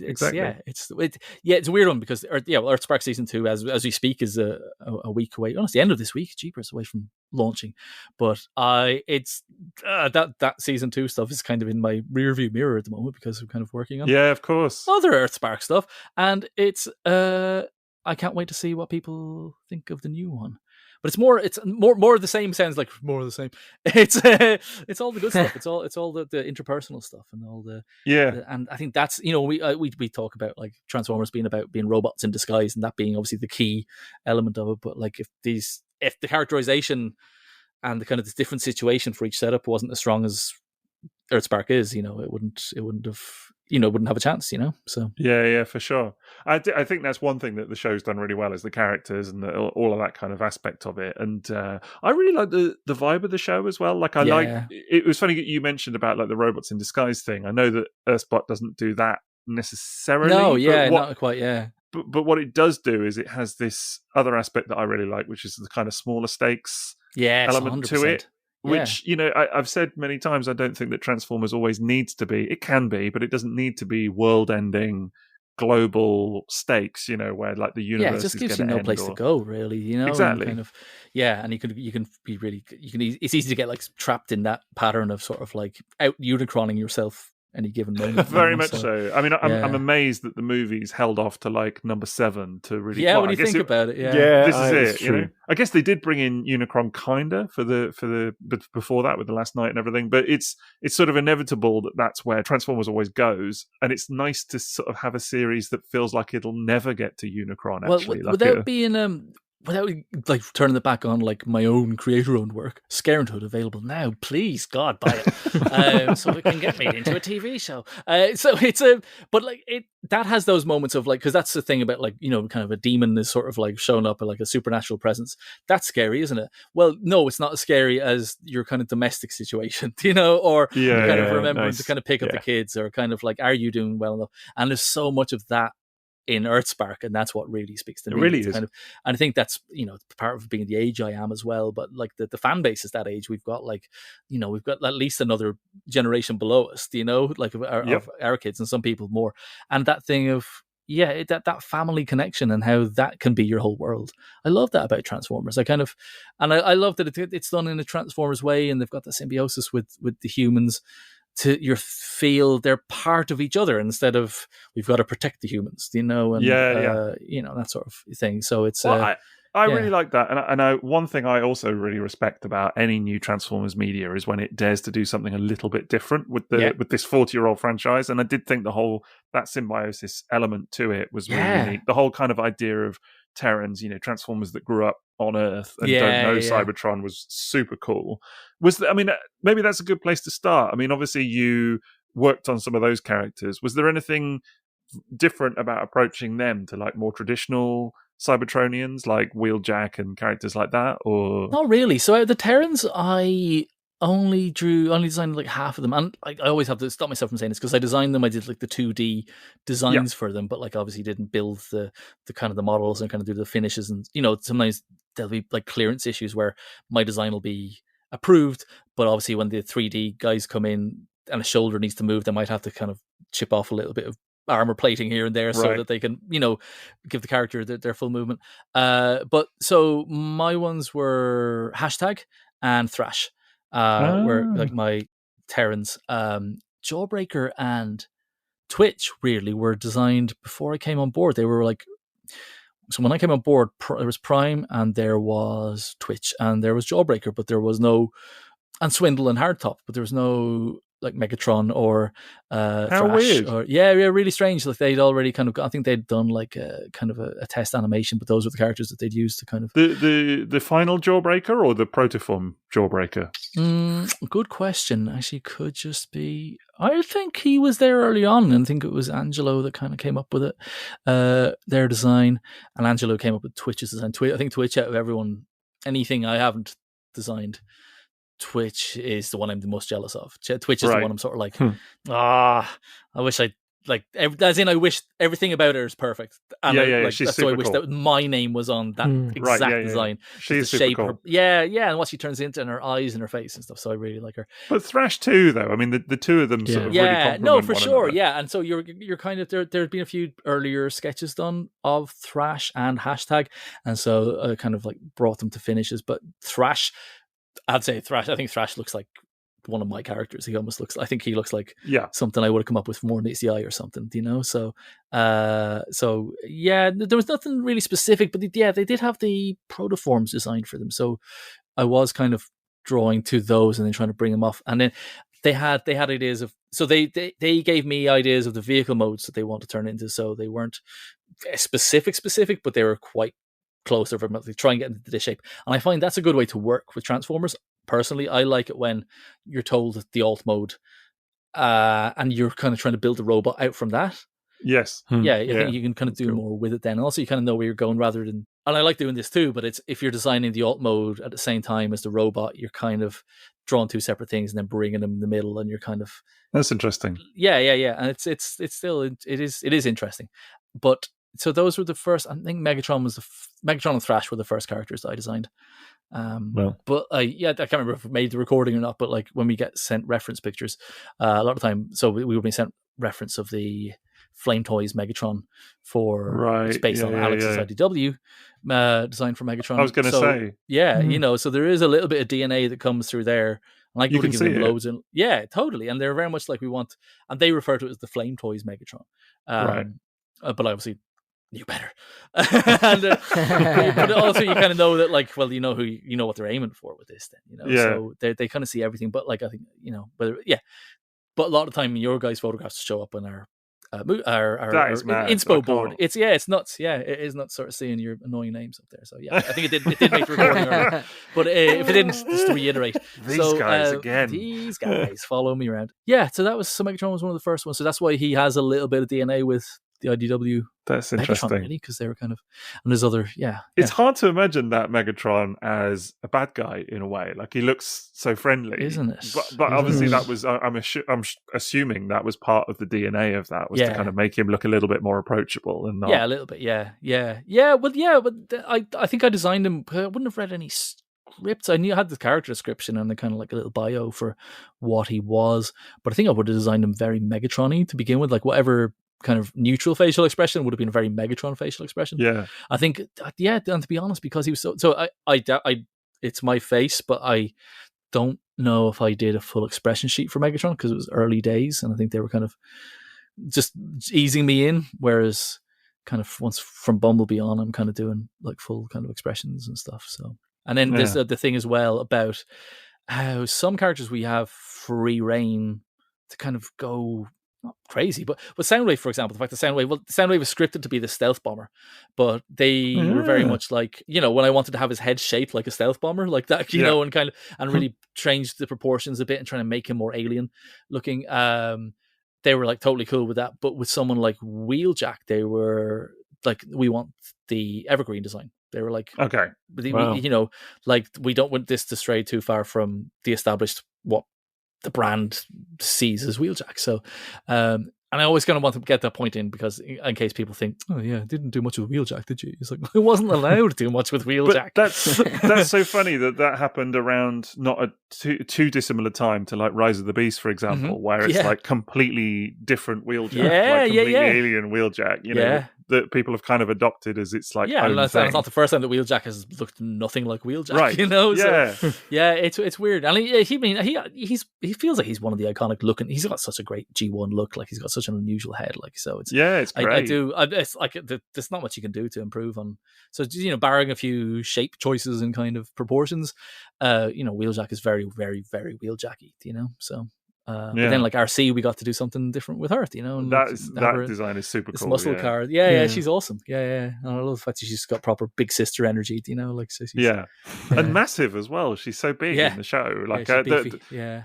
It's one and thing Alita really as well. Like how like Alita, just doing push-ups. Just kind absolutely of like getting her gains in. Another thing I really like about Earthspark is the size differential between the different bots. So where you see like RC stood next to Twitch, especially. Yeah, and just the difference. It really reminded me of Beast Wars in a weird way. And I love that about Beast Wars. Yeah, adored it. I mean, like a nightmare to frame, I guess, if you're directing it. But like, it's like they shouldn't be all like, the deluxe class guys hang out with the deluxe class guys, and exactly. At the end of the episode, the Christmas toy shows up. So, it's a different kind of class system, hasn't it? Yeah. Exactly. Yeah, exactly. There's a bit in the second episode of Beast Wars where Rat Trap and Dinobot are arguing, which is pretty much every episode. But there's, they have a little tumble, and then Dinobot stands up, and you suddenly realise how much bigger he is. Versus Rat Trap, and that bit is. I remember watching it for the first time and being like, "Whoa!" And there's a similar vibe in Earthspark in a weird way where you see just two characters suddenly stood next to one each other, and you're like, okay. you kind of don't notice it almost when like the Terrans, like when Thrash and Twitch are kind of interacting with Robbie and Mo, because you're sort of like. Yeah, they're siblings, except one of them turns into a motorbike, And then it's like when they kind of expand onto the bigger adventure of the episode, and you're standing next to Bumblebee, and you're like, he's standing next to Prime, and it's good. But even like Hashtag, is huge. She's pretty big. Hashtag, and Hashtag gets a makeover in season 2. I don't know if that's been. Yeah, I think you might have seen that already. There's a new alt mode for her. And a new I'd heard a rumor, but I don't think mode. Right. Okay. Yeah, it's part of the studio of the story, but kind of lean into roller derby kind of look. So she's kind of like got like we kind of thought about her in terms of like a roller derby kind of player. So she's got kind of like padding and kind of shin guards and kind of knee pads and stuff like that. That's awesome. She's like I'm happy with her as well. Yeah. So is it different doing the season 2 stuff? I'm assuming so to like the season 1 stuff. But I mean, I'm guessing that season 1 was maybe a longer lead time to season 2. Yeah, it feels like because there's more bots. I know you can't say too much. No, yeah, but it's I'm trying to figure out what the balance is of sort of saying how am I going to get people to a slutty sales pitch here, and how am I going to get fired? Don't get fired. No, there's lots of. I probably designed. I designed far fewer Transformers for season 2. Okay, but that's in numbers, but maybe not in terms of size. Oh, right. Oh, yeah. It's Unicron, isn't it? That's what it is. It's Unicron. We've got there already. That's the inevitable conclusion. Yeah. And that's how you know the series is ending. Yeah, exactly. Just eats them all. Eats Earth. Done. Yeah, the scale is interesting, but also the scale is interesting in other ways as well, like just the relationship to humans and stuff. So I don't think, for example, though, I don't think Prowl's alt mode, his show alt mode has been shown. I think there's been a nice render of the character of the robot design to go with the box on the repainted the hot rod toy, weirdly enough. But so I'll be interested to see what people think of his alt mode and subsequent related characters alt modes as well. So related characters, interesting. A lot of fun. And I'll tell you off there. It's good. It's good stuff. So, one of the reasons that I mentioned earlier about the fact that I've not seen it and I've not watched it is because we're going to watch it as part of Short Circuits, which is our YouTube series that we're doing as well. I've seen the More Than Meets the Eye. Sorry, the Arrival from Cybertron episodes of. There we go. There it is. That's why you can come back. Speak your language. And it's weird because I've just seen those episodes in the cinema as well. So totally timed. We did that on purpose. It was worked out beautifully. We eventually got around to it at the right time. Exactly. Totally, but it's gonna be like really fun about watching. I think you're gonna like it, Jason. Genuinely, I know I am. You're gonna love it, mate. I think you are. Right up your street, Jason. Yeah, it's just your I've been really vibe. lucky in all the things that I've worked on that. I can sort of. So over the weekend, it was the 9th anniversary of the Darkness's album "Last of Our Kind," and I did the cover for that. And I was like, I love the Darkness, but not every Darkness album is a classic. Yes. But I would put that one as a classic in my Darknessometer. And it's like nice. It's like Earthspark. I'm sort of like, I'm really glad I'm working on the one that I like, because that's so cool. I take the filthy lucre anyway, but like it's a genuine, and the same with the Transformers comics, with the comics that we did. I'm so proud of all of them. I think I remember one job on one issue that I felt like maybe I was a gun for hire, whereas everything else I felt like I was, trying. Danny Warren Johnson was talking about it in the other show about like how you shouldn't. It's not, you don't own Transformers. Don't give them your heart and soul. And he's dead right. Yeah. But it was interesting. But I found that when we made Transformers, that part of the problem was maybe that we set ourselves up for an emotional fall sometimes by putting everything into it. Really getting invested. It's not that Daniel's not Christ alive; he's putting everything into it. But we're invested in like how can we spread the good news of the Lord and Savior Rodimus Prime, it felt like that around the time more than meets the eye in records, especially. You're like, we want these people to read these things, we want these things to matter, and it feels that way with Earthspark as well. I can stand by that. I think the people that like the show really like the show. That's quite evident. I mean, and it's not worth talking about that. There's a sort of another reaction to it. I'm not annoyed with you either because we've already spoken about it, but it's so annoying that he feels like it's background radiation of scumbags who dislike it for the wrong reasons instead of don't like it because it's not your thing. There's always going to be people that have that, and it's just not worth focusing on because I think 100% not, because it means when you see the reactions, going back to even the comics years and Wreckers and more than BCI, and being at TF Nation, it's not even about the people who still come out year after year and sort of say that they like your stuff, and honestly, guys, that doesn't. It's massive. You know what stuff. People tell you your stuff is good. It means something. It's huge, and it still is. But sometimes you find it means more than you thought it could mean. The stuff in Wreckers that is written. Again, we wrote it with our hearts and our souls bared, but we didn't know someone was going to see something in that story that reflects to their own personal story that ends up having a positive but big effect on how they change their own lives and stuff. And it's like, and I don't remember thinking that at home typing away while I'm sending draft 5 to James, so same with Earthspark, that kind of some of the things that we're trying to cover in it, and it doesn't come from me because I'm not part of the writing team, but it's done with such sensitivity and care and just a sense of inclusivity. I think even the fact that the family isn't the traditionally pasty Witwickies, so it's we're trying to sort of set out a stall that it's for everyone, and it's even the fact that Dot is this strong fierce mother kind of Mama Bear type character and stuff, and she's besties with Megatron and stuff like that. It's so cool. But when it comes to Nightshade and things like that, and it's I'm just glad they're there, and I'm glad that the people who like them are there too, because they've always been there. Exactly. I think Alex Malta. Real strong Alex Malto vibes. Yeah, I love that guy. I think he's my favorite human character in Transformers. So I didn't make the connection between him and you till now, Liam.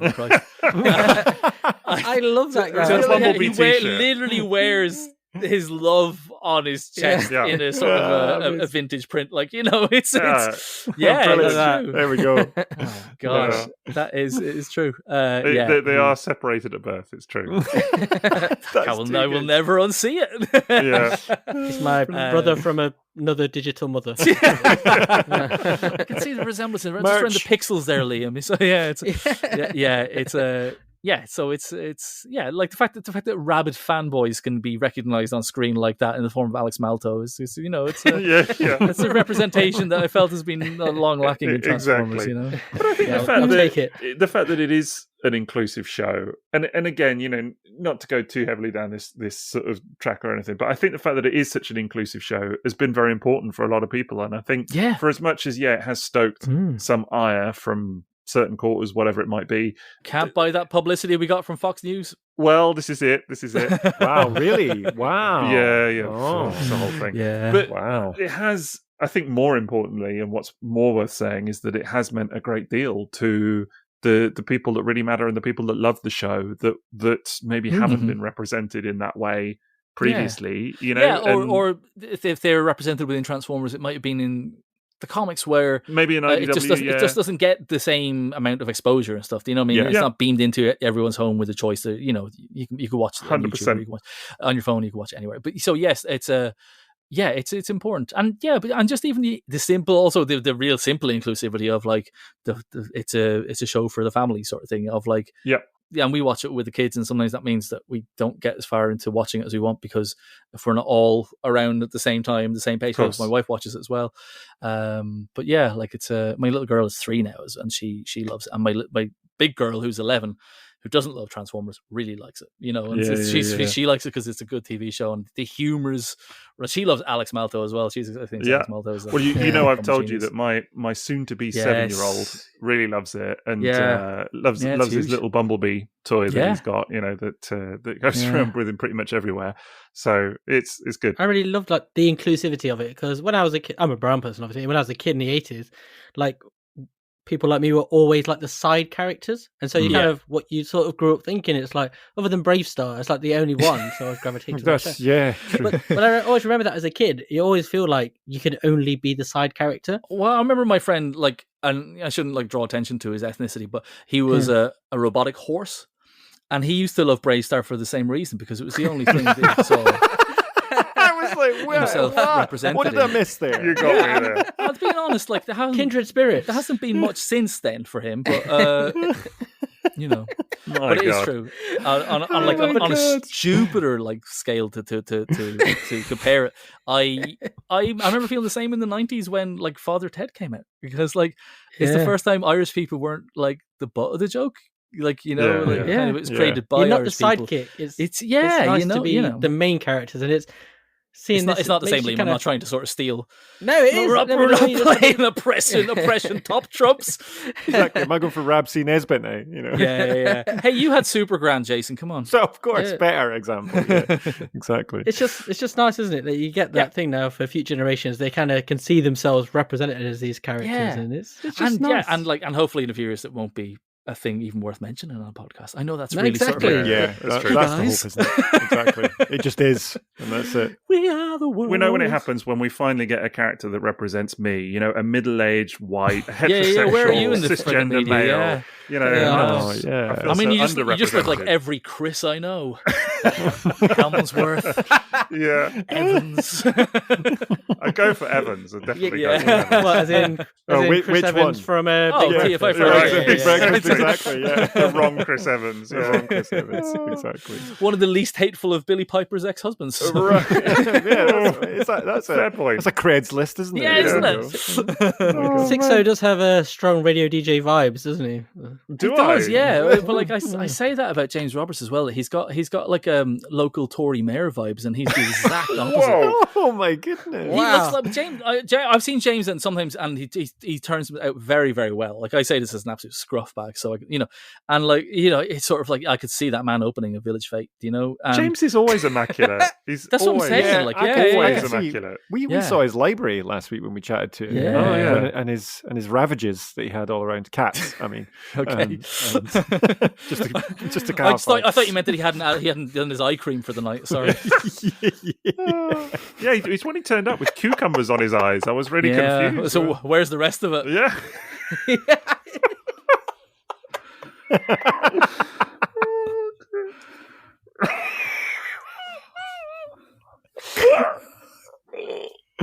Oh no! Oh my God! There's an image.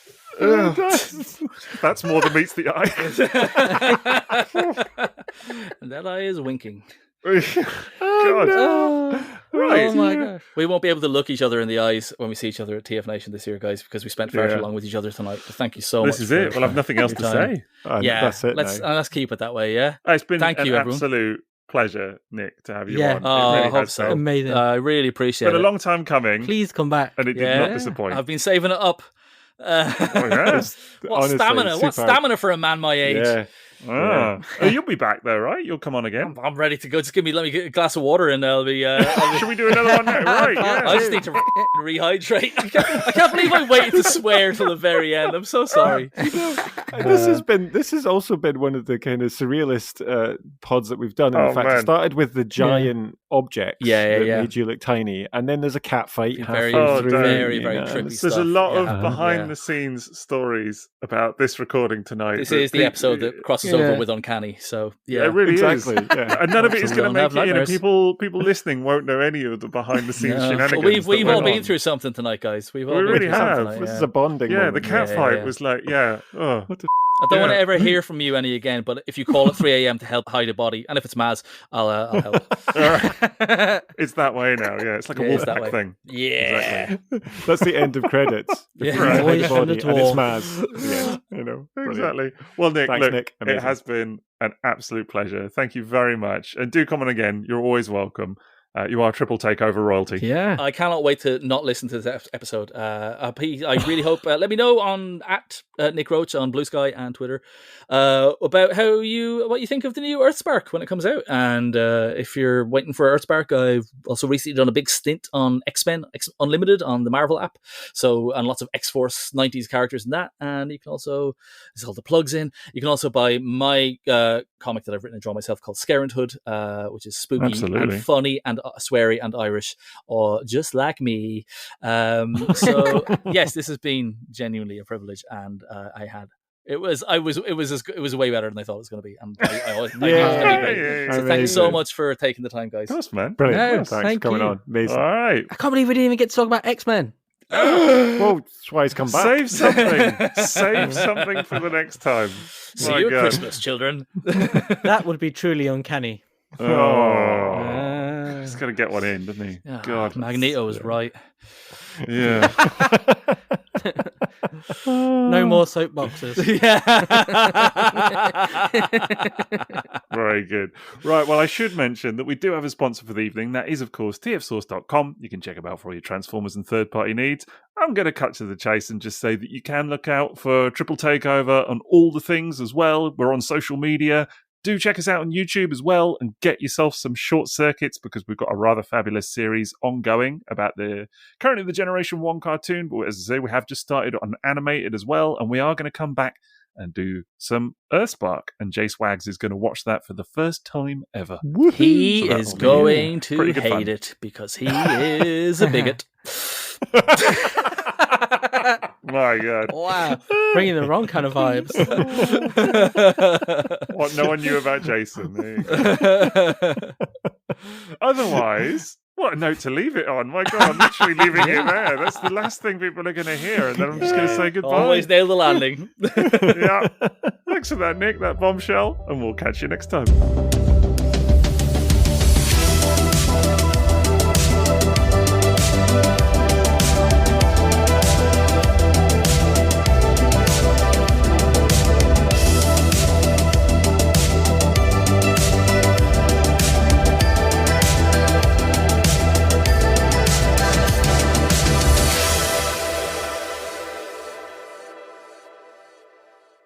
I can't even begin to tell you what's just happened. It was just the most mental experience of my life. So I heard this almighty crash, and I was like, what the was that? And my wife's obviously gone to bed, so I was like, okay, I'll just go and see what's happening. Oh my God, I'm a bit like, oof. Anyway, I realised that the noise was coming from downstairs. So, and I could hear, when I came out of this room, I could hear it was my cat just like literally like screaming or whatever. And it caught something. Well, oh my God. So anyway, I rushed downstairs, and all I can hear is this crashing and banging and everything else. And there is this massive Ginger Tom in our living room. Wow. So basically, my wife's gone to bed and left the back door open. And there's this. I mean, this cat is like, looks like, our cat's not small, but this cat was like about another third the size. It was like a little, panther. And the two of them are just swirling around the living room. Is it Garfield? Going at each other, literally on our coffee table and everything. And it's like it's on the sofa, it's on one of the little tables, and they're literally just like at each other. So I'm proper like fighting. God, yeah. Wow. So I'm trying to like get round to open the patio door to let this cat out, because it clearly wants out. Yeah. And so literally I ended up grabbing it just by the scruff of the neck and just kind of like literally tossing it out the door and like just shutting it again. Jazz like Dazzy Jeff in the Fresh Prince. Yeah. Well, I'm amazed that I've not got scratched or anything. Do you know what I mean? But it was just like one of those where it was like adrenaline. You know, when you stood there and you're just like watching something happen. You're like, what the F? Yeah, this was completely unscripted for the night. Like, I thought it was going to turn into an episode of Uncanny or something. I was like, I have this poltergeist. Did you carry on without me? I hope. No, we didn't. We got completely. I was gonna, you but these guys went off on Batman. These guys went off on Batman. This editing job is going to be something else.